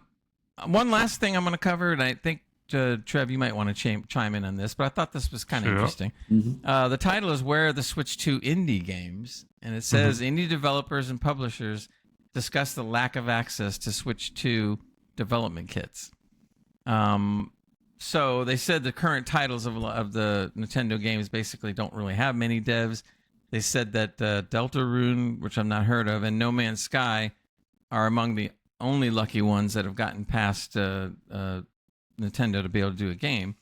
Other people are actually saying they would really love to be able to do it, but it's difficult getting it. Now, to be fair, they did go back and say even with Switch 1, by the time they got a development kit, it was well into the game by 6-7 months. But what they're saying is that Nintendo puts up so much of a stink about it that it really gets them kind of upset because they want to take advantage of it. And why would they not want to? Because, I don't know, the way the indie guys are doing now with the PC games, you would think that they could do some really cool stuff with Switch 2. At least we hope so, anyway. It might make it a lot easier for them to have a platform to have their showcased projects on there as well. It might be a good money maker for the Nintendo. And by the way, if you're watching the video and you see Trev gone, that's because he caught the same disease that my old computer had. Yeah, it needs a godlike now. That's it. Yeah, that's it. He's gonna have to buy one of those. We have to tell him, well, you got to do this, man. Yeah. Yeah. So I thought, I don't know. I guess Nintendo and other places like to be really close to the vest and stuff. They're afraid that if they do that, then secrets are gonna get out or whatever. I get that. I guess. Honey trap. Yeah. Yeah, I mean, at the beginning, I can understand that, but after a little while, I mean, give people a chance to make more games. You're only going to make more money because you're going to take a nice cut of it. Absolutely, and stuff. Yeah. So how bad could that be? Anyway, they said that apparently there is going to be support, or there is support for Unity and Unreal. So that's two big game engines right there. It is, yeah. And especially for Switch 2, that would would be interesting to see what comes out. Even though I'm not a big Switch person, not because I don't like it, I just don't dig the that handheld game. But that's a whole nother audience out there, so that'll be kind of cool. It would be. So definitely. I'm done with that. So who comes up next? Oh, Matt, you come up next. It is I. It is you. It is him. He's back. He has come back. Something. We're still wrong? recording. Does it hurt? Your Switch 2 comment is a very valid one, Gray, because Nintendo purposely didn't give out consoles to the peasants, as I like to call them, because I'm being harsh. They're not peasants. They just can't compete financially with the big boys. They didn't give them consoles on purpose because there's more chance of them leaking and blabbing stuff about. There was less leaks with the Switch 2 than there has been other consoles in recent times, and they only gave consoles to of course their own guys, first party guys, but also the big studios, the big massive studios that work with them, because they're less likely to blab. But they wouldn't give it to many third parties unless they were really big, because there would be blabs and leakers and whatnot. So I kind of respect that position. Only indie guys were able to get the Switch 2 when it was released at launch day. So they will come, but bear in mind the Switch is one of the worst examples of bloatware, or as I call it, the technical word, shite. There is so much stuff on the eShop that is crap that gets past their censors. There was a hentai game in there, man. Like, for crying out loud, Don't tell Gray. I know. He'll buy a Switch 2 now. He'll buy a Switch 2 now. He'll buy his sons for science. Yeah. So, by the way, Trev, sorry to interrupt, but you're overmodulating like crazy. Yeah, you're mic is shit. You should sort that shit out. There we Yeah, go. just bring your audio down a little bit. That's all. That should help a little bit. Yeah. Anyway, moving on. I can play lots more Stellar Blade. It doesn't have to be nude mod. To be honest with you, I don't even want to put a nude. No, but I don't want to put a nude mod in Stellar Pencil Blade. mod. I really don't. It's not that it wouldn't be eye appealing. It's just that it doesn't jive with the game. If you got absolutely nothing on and you're fighting these beasts, it doesn't look right. It doesn't jive, but it jiggles. Yeah, That's true too. and it But judders. when she's in the proper outfits that move the way they move, because it looks pretty good, that makes more sense to me. That's more enjoyable. Well, after watching that little short that we put on for Stellar Blade and Matt's comment, all I'll say is I want to get to bloody McDonald's. I'm hungry now. I deleted my bloody app. No, I'm not going to do McDonald's. Can you be like, no. calling up, can I have the Stellar Blade burger, please? Yeah. Right. Anyway, Mr. Matt, you have some game news as well for us, please. Oh, I do. Right, so this is talking about the new Xbox PC app, which has got Steam integration as well. So this is what we were told from last time we spoke about this, and I was really kind of excited. I was like, yeah, let's get it out there. Let's show everybody how it should be done, including Nintendo. Microsoft are rolling out a major update to the PC Xbox app that turns it into a unified game launcher. This new feature currently is available to Xbox insiders. Yeah, baby. So lets you see and launch games from Steam, Battle.net, Ubisoft, Epic, and other storefronts from there directly from within the Xbox app. No more having to open up another app to play the game, to open up an app to play a game. That's good. App inception, basically, is what you're saying. Yeah, that's it. Absolutely. Yeah. So your installed games will from supported platforms will automatically appear in Xbox's apps My Library and most recent as well. Hopefully there won't be no game save issues there, but I'm sure there won't be. We'll test that out. You can launch from one place, which is what I was saying there. It's part of Microsoft's broader push to make Windows the ultimate gaming platform-ish, especially with handhelds such as, would you guess it, the Xbox ROG Ally. There you go. Or the ROG Ally Xbox. I find that pretty interesting, Matt, because I have that app and I haven't checked it in a long time because they really don't give much of a shit for the PC players in that in regards to that. So now they've actually upgraded it, and I might actually have a look now. Interesting. Yeah, absolutely. I think it'd be quite a step forward there. Well, I think Xbox and Microsoft are definitely on a tear because they keep on advertising play anywhere. Yeah. I mean, it's you can't keep working though. repeating It's that working. so often. Yeah, that's what I'm saying. You can't repeat all that and not know how to do it, and stuff. So that's a plus for them. Hey, look, they've been doing the right things with Xbox Game Pass. Everything's looking roses for them. Yeah, absolutely. Yeah. They're taking their step in the right direction. Yeah. What is this bloody Chinese link you get in here, man? I know, What is this? Is this like spamware? That's a link, huh? Yeah, so I did a new star who was Chinese, and I actually spoke to him a little bit. What do you mean? What do you mean he was Chinese? Is he changed? I've changed him now. Ethnicity? Yeah, he's now Chirish. Which is I Chinese see what you've Irish. done there. I see what you've done there. I see it, yeah. So and he was well impressed. Wait. Chirish? Chirish. Yeah, Chinese and Irish. Yeah, I kind of figured, but I never heard that one. That's good. You heard it here first. I panned it. Oh god. There you go. Yeah, he was well impressed. He was actually talking. He goes, "Oh, is your girlfriend Chinese?" Then I was like, "No, but I'm trying to make her." so Just change your name to Eve, and everything's great. yeah, there we go. Yeah. Oh man alive. Yeah, I'm bless you there. Yeah, so this is a Toy Story themed gaming PC, which is quite interesting and quite exciting. What I am going to do, I'm going to shag it up on here. Bear with me. He's going to do the thing. I'm going to do Did you say you're going to shag it up on there? What did It sounded like he was saying as well. Yeah, the disgusting. Shag ding! Look at that beast there.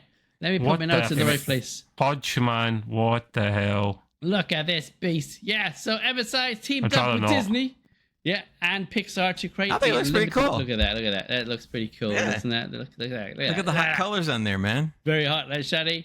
Yeah, That's so it's a pretty. limited edition Toy Story gaming PC, as well as sound. There's only 500 units being made, exclusive to Taiwan.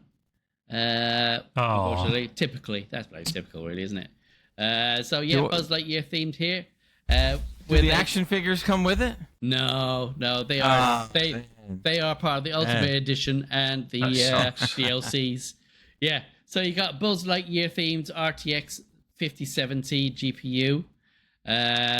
You got a Woody inspired Z890 Look at this, a motherboard. Woody motherboard. Yeah. Oh dear.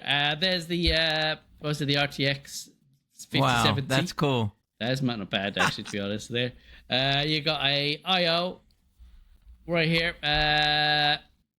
from what you call these guys, the little critters. MSI, it's still MSI. The claw machine modeled shenanigans there with the thingamajiggies. The case itself, I'm scrolling the wrong fucking thing here. The power supply. Look at that power Zerg supply, branded, great. 850 watts PSU. It looks good. Look at that. Yeah. Isn't that gorgeous? Look I'm at that. telling you right now, if I had the case disposable itself. income, I'd buy this in a second. I mean, would. this is cool. I'd probably take so cool. stuff out. What is that last thing? A fleshlight rocket or something? What's Yeah, what, yeah. What? So with any adults, Wow. they'll get a free rocket pocket. Pocket rocket. Pussy rocket. Yeah. You don't. But you might. You never know.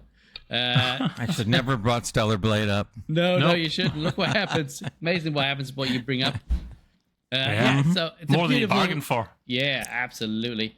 Yeah. So What, banging in the for? case, yeah, What'd you say? yeah. Slap that one on the old cheek.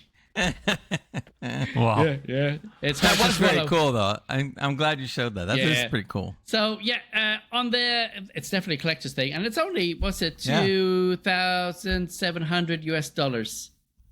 Really? Yeah, Seriously? yeah. That's And not bad. What? It's not bad. It's not bad. So in there, What's the? Oh, I'm sorry. You might have said this already, but what was the graphics card? An RTX what? it's RTX 5070 Trio. Oh, wow. So it's the three jobs. How do they get away with 2,700? That sounds cheap. Yeah, yeah. Especially since it's a collector's So edition. you got the Intel Core Ultra 5, 245K CPU in there. Oh, that's a crappy one. Okay. Yeah, it is. So that's Only probably kidding. why. It sounds crap, to be honest. You got the Kingston Fury Beast DDR5, 32 gigabyte RAM in there at Okay, 6,400 metric tits per second. Yeah. You know what? Storage- I'm wondering if the chip can be replaced though. So you could probably. Will you well, leave the then you keyboard would alone lose- there, Trev? Will you stop plashing on that keyboard? And if I could have you, you fucking haggis there, do. I know. Okay. Never touched my You know- keyboard. You know he means it when he goes into the accent. Yeah. Never touched the keyboard. My turn. Yeah. So So I would replace it with a better Intel chip and then just peel that label off so you could keep Yeah. the. absolutely, yeah. Just kind of do a little bit of a mod thing going on there. It's got a Yeah. Spatium M450 PCIe 4.0 NVMe M.2 1 terabyte card in there. Okay, that's not bad. It's not bad. Decent. I mean, Spatium. what I'm curious about is Yeah. if, I wonder, like, if hypothetically if you were to buy this, I wonder how much it would be worth in a few years. From the collector's side, it could be worth. It'll be worth some, you know, yeah. I If mean, it's unopened. yeah, if it's unopened. Yeah. Well, yeah, that's True, another story. true. But still, you could probably still get some money for it just because of what it is. Yeah, and you know the MSI Mag AB50GL PCIe 5 850 watt power supply. And no, the motherboard is not Meg.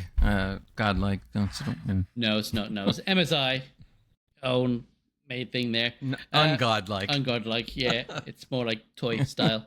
Yeah, so if you fans, you can have Toy-like. Yeah, yeah. Oh dear. You got the 3 times 120 millimeter fans, ARGBs that you can have in there, and one at the rear, 120 on there. So gives you quite a bit of space, to be honest, for that as well. Yeah, I remember having an Alienware, modding it, and some guy bought it for me for £3,000. Alienware PCs and Oh, wow. laptops are the biggest rip-off ever. Yeah. Well, they're more of a ripoff now since what they're taken over by who was it? Logitech. Logitech. Yeah, Logitech, man. They always get ripped apart on like Linus and Tech Tips and Jay's 2 cents and whatnot. It's So that cheap crap they keep putting in. they're not Hey, necessarily before they sharp. they cheap were good. Cheap so, shite They inside. just charge a fortune a lot They of the do as time. well. It's take the Yeah. piss a little bit. Yeah. Because they have an alien head on it, it's kind of like, oh, an alien head. It's worth at least this much Yeah, money. my case used to have the motorized fans, the RGB color changing side, and the alien as well. It was nice. It was not worth it at all. It was not worth it. Well, no. Yeah. Well, Yeah. that is an interesting little collector's edition. If you're Yeah. in Taiwan and you want to pick one up, Go on holiday, pick one up, bring one here. You'll make a killing. Sell it for 4,500. Yeah, I'm gonna go in and buy two. Yeah. And scalper. keep one and sell the other. Yeah. Let's Scalper. scalp dreams. Rumor has it that the Chinese actually will go to war to try and reclaim Taiwan just so they can get these collector's edition PCs Yeah, Oh, because they're yeah. getting choice. left out. Yeah. That would be a real good reason. In which case, like the US and Europe and all have to sit back and go, fair enough, like you made a really good PC, guys. Like we can't get involved. Go for it. We're not getting involved. Yeah, that's it. Before we get shut down for political opinions here, Yes. some lovely hardware tech news from Gray and I. The first one, Gray's seen, I assume Matt has as well. Doom the Dark Ages looks even better and shinier than usual. I'm not going to call up this webpage here because it doesn't actually, it just had pictures. It doesn't have like a little video here. I put off playing this because just to having other games to play and been busy. The game launched with path tracing or ray tracing built into it, caked into the game, but it didn't have full path tracing built into it. And they actually brought that out later. Was a bit disappointed they didn't bring it out at the time, but whatever. Gray, you've seen this. It does generally actually make a difference and actually look even better than it did before. What's your thoughts on what you've seen on it? Yeah, I was a little bit skeptical at first because I'm going like, well, how much better could it be? Because it's pretty good. I will say you're not going to notice everything, but there are stuff that you are going to notice. So that's the good thing. That's what I looked at first. So there was particular shots where there could be like a light source that only tends to fall right down in front of the source itself. Well, now it goes all the way out to you, so it looks more natural, almost kind of like a sunbeam that would reach from far away over to you. Whereas before, it just stopped dead. Yeah. There's also some textures that look definitely better. I mean, I was looking at some of this and I was going like, wow, okay. Where you didn't really notice it at first, but then when you look at it, you go like, oh yeah, there's no doubt.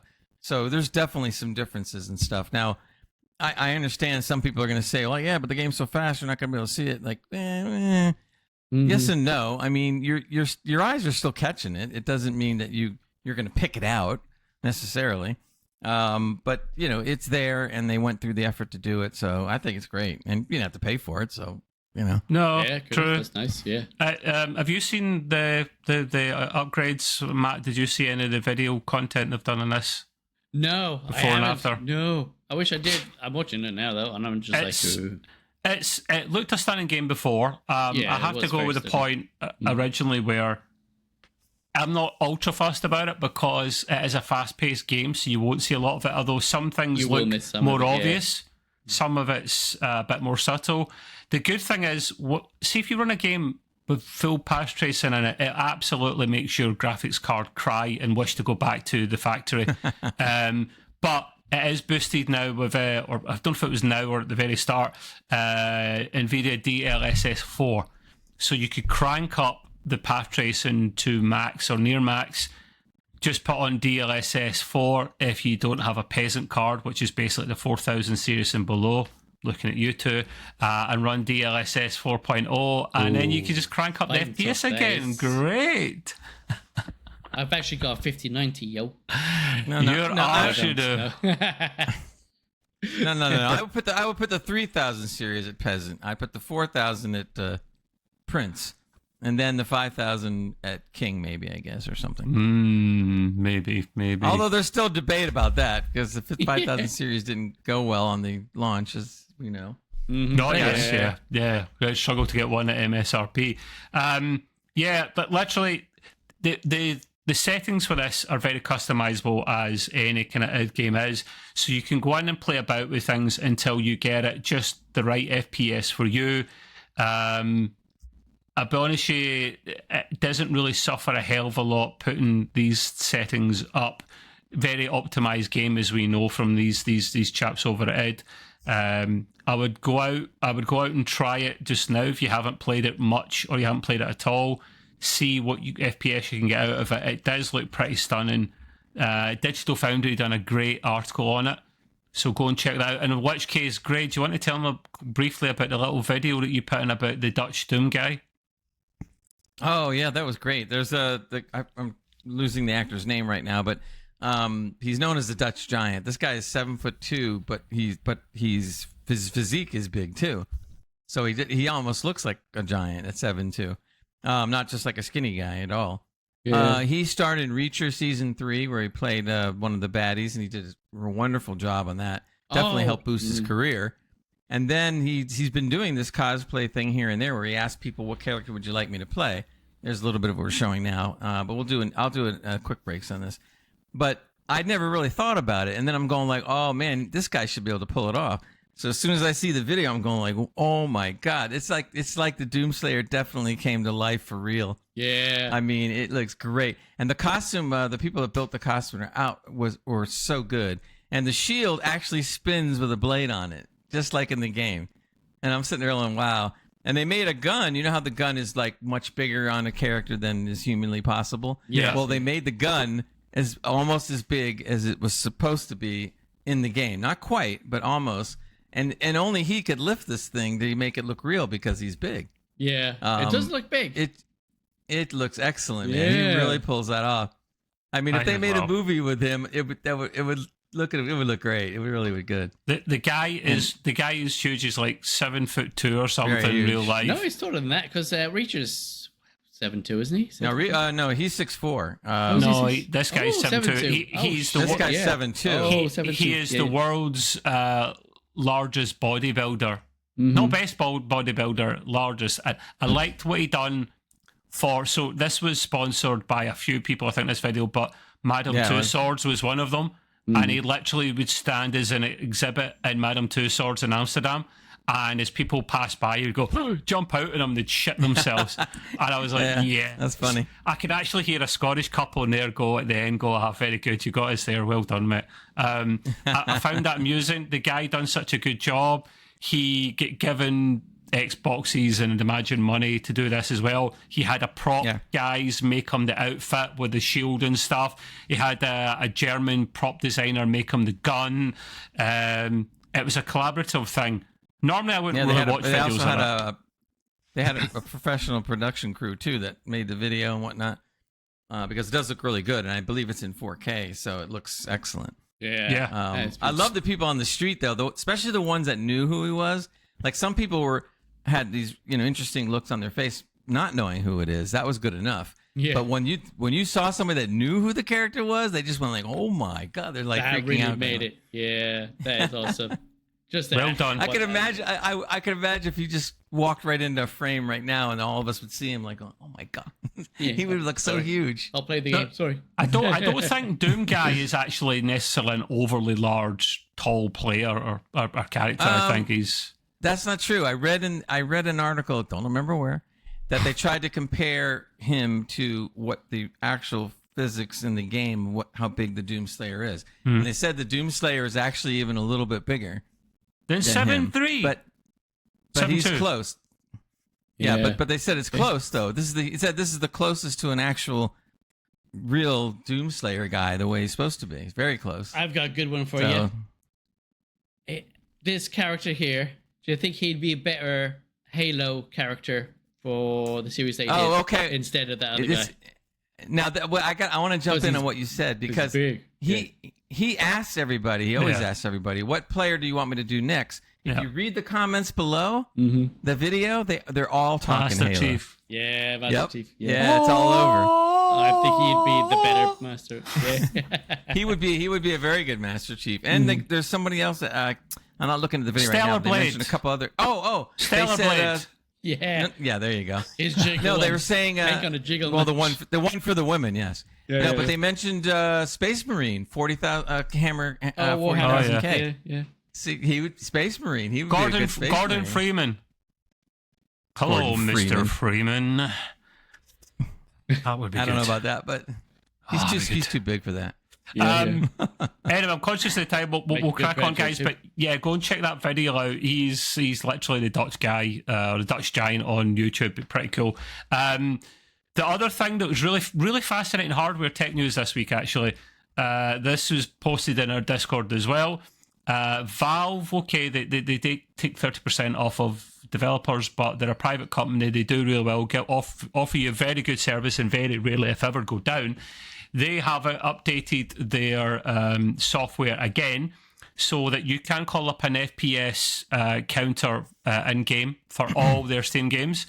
Now they have got an add-on, or they've modified it, I don't know if you want to word it, where you can actually distinguish between real frames and fake frames. Yes, if they're DLSS frames, they'll be able to tell you, so you can actually have on screen a fake counter and a real counter, and I find that really cool. It's sad that I find that cool, but I find that really cool, guys, because some people are a bit of a sucker for pure rasterization performance.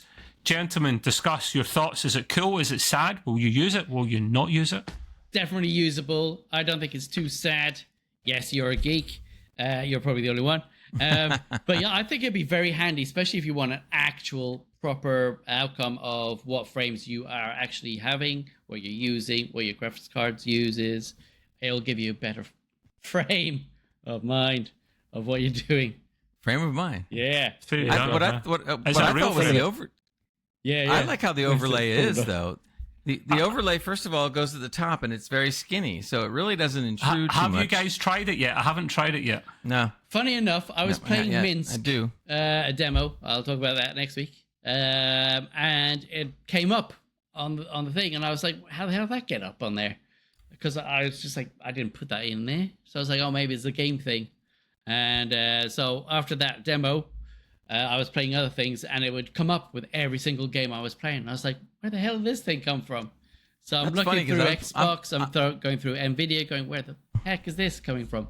But it is quite interesting to see what it is, because I was like, oh, it actually tells you what's coming up. It tells you all this information. And normally you get like this, that, and the other, and I was like, wow. How did you make yours automatic? See, I went into it, and I was trying to figure out how to make it come up. I'm having problems just getting it on. Toggle. And I'm not sure what I'm doing wrong. Got a toggler. You switch in. All right, I'll have to go look at it. I thought I had the toggler on, but I'll go look again. The toggler. Yeah, flip it. Yeah. Yeah. The handy Or maybe thing, two togglers. the handy thing here is it only supports DLSS and AMD's FSR, so it does offer more than just the NVIDIA stuff, which is cool. But there's no mention of Intel's XeSS, which has recently got Frame Gen 2.0. So it covers the two main ones. At least it's not just NVIDIA. But hey, that's really cool, guys, how it can even tell the difference between the two. That is getting into the guts there of the NVIDIA's driver, like, to actually know what's going on there. So yeah. Matt, I have a question. On the overlay, it says FPS, right, and the number. And then it must be FFPS, fake frames per second. Yeah. Is that like on there? The next thing I've got, gents, is a kind of funny thing. The Switch news. There should be a segment for that, Greg. Where's the little tune? Oh, Matt and I can sing it. Switch to. Who are you? Wow. Oh, Yeah. you've killed it. You've killed it, boys. We're clipping that one. You're naturals. You can emulate your iPhone on a Switch. Actually, it's a Switch 1, actually. I'm telling lies. You can actually, someone's managed to run an iPhone on a feckin' Switch. Now, he does say it's slower than a week in jail, but he says it does work. There you go. You can see there. I've lost my mind and 2 days of my life to install this. That's what you get for being a sad This is man. why I couldn't text you back. I was doing this. Yeah, because you're a sad man. Takes over 20 minutes to boot. Kernel panics every time. Whoa. The kernel panics every second thing you do. Can't open any apps. They're all out and crash. But it does technically work and does technically just about run. Yeah, that's just a little funny thing I brought up because it's pretty sad. Like Switch 2s are getting banned at the moment, guys, because this Meg switch that came out for the Switch 1 to clone your games. Yeah. As soon as you put it in a Switch 2, you're banned from playing online. Nintendo. But now the thing is, I don't want to get in a massive debate about this because it's like a separate subject, but there is the thing of you shouldn't be doing it, but it is your bloody console. You should be allowed to do what you want. So what's happening is people that are bricking their Switch 2s are sending them back to the retailer or they're putting them in eBay. So anyone that buys a second-hand Switch 2, be careful, guys. You might get a bricked Switch. The tiny chance, but just be careful. Very sneaky, this, but this is what Nintendo get for being the way they are. Like, they're over the top. They're too much. They are too much. The last thing I've really got quickly, I find this fascinating.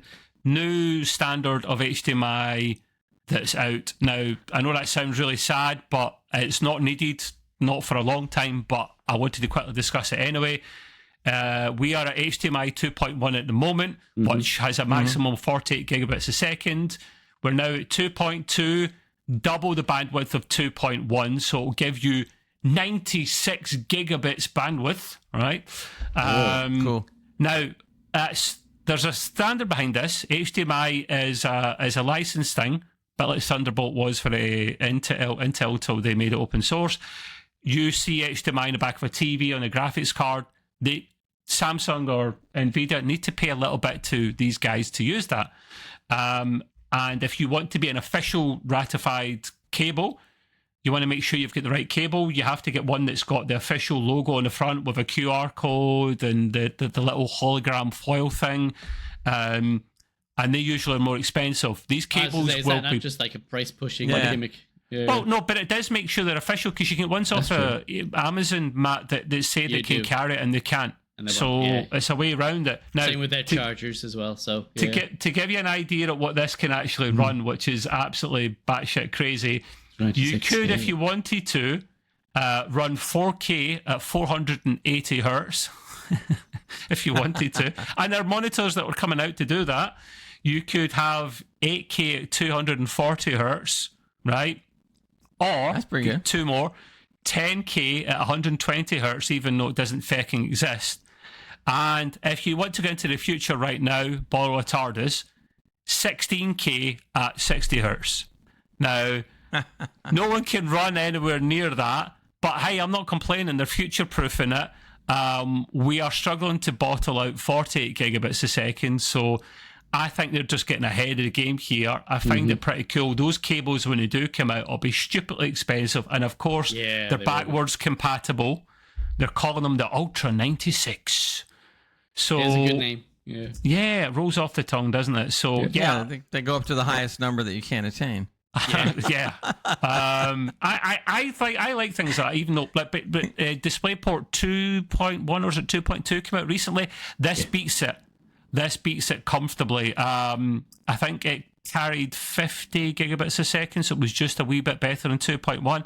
They've just blown this out of the water, so maybe it's wrong. It's going to be a pain though. in the ass because a lot of graphics card will only give you at least one HDMI. Yeah, true. But that's why DisplayPort needs to keep up, and it usually does. I prefer that standard DisplayPort because it's universal. Yeah, me too. It's backwards compatible. Mr. Gray, do you want to do the quiz or do you want to sack that off and do some of your news? You tell me, sir.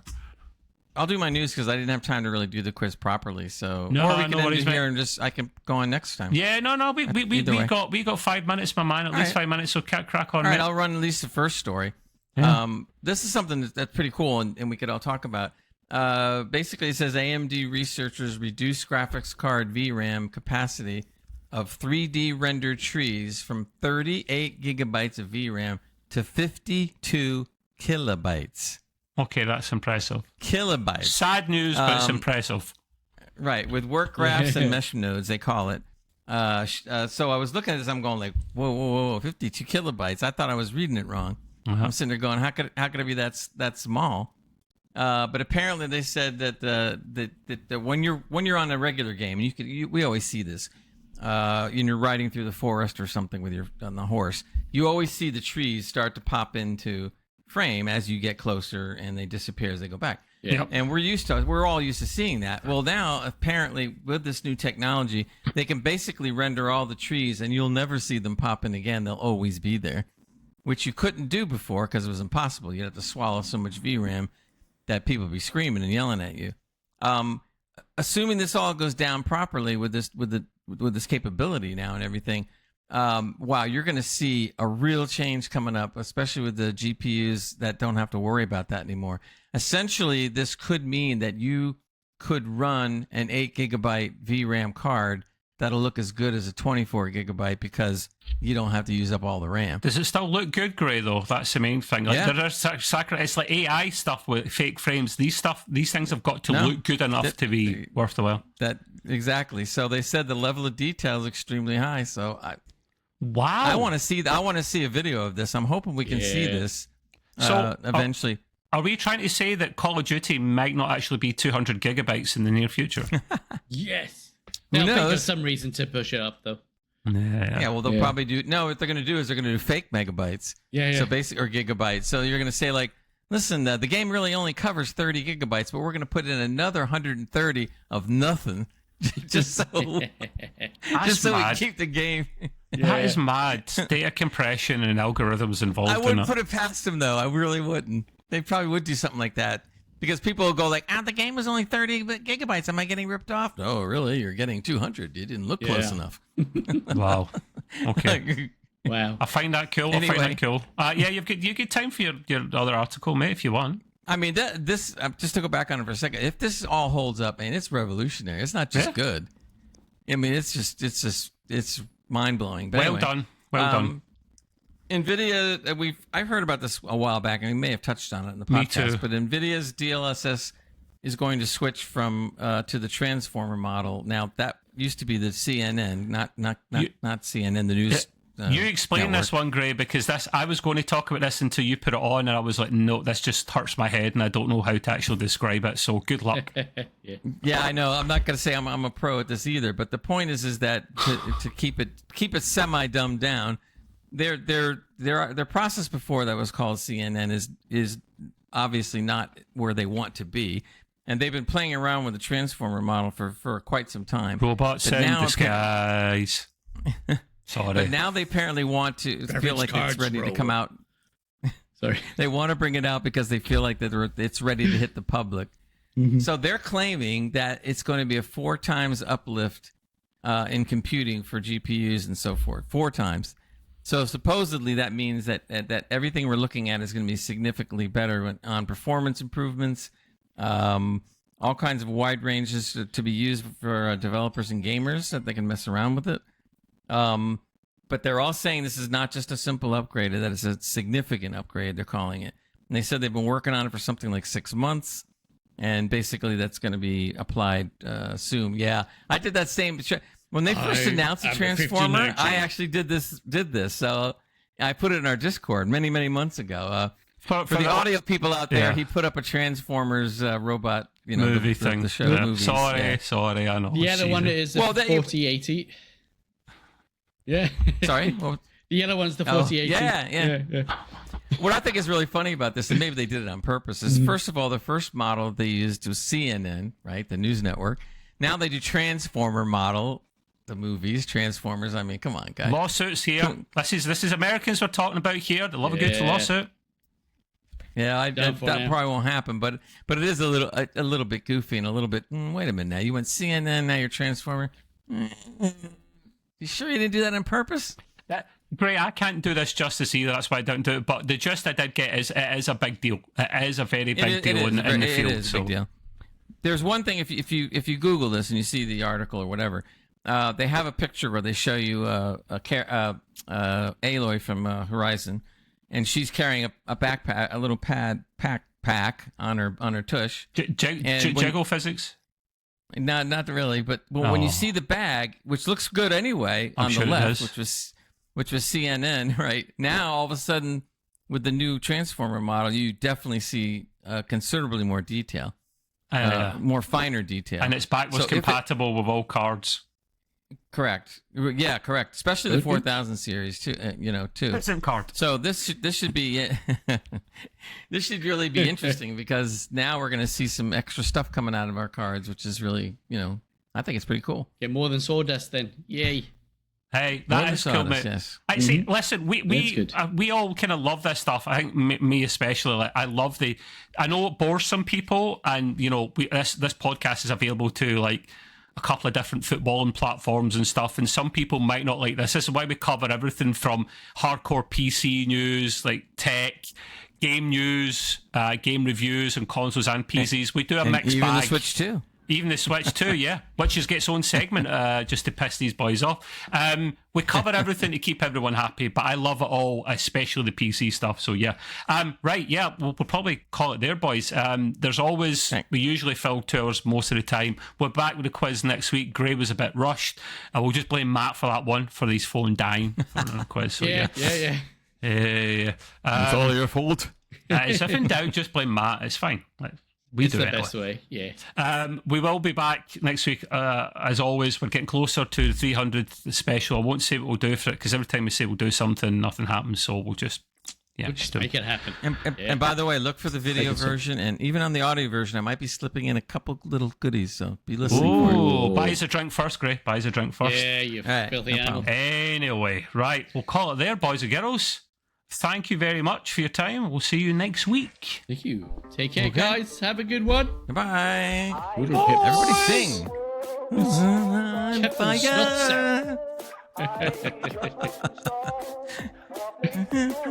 He always puts me last because I can sing this. No, actually, I can't sing this. Yeah, you can. Sing it. Yeah, I can sing it. It just sucks.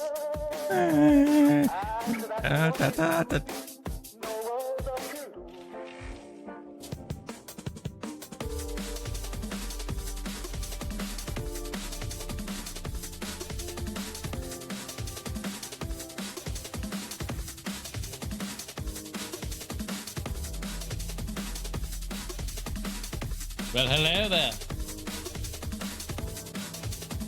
Hello. Goodbye.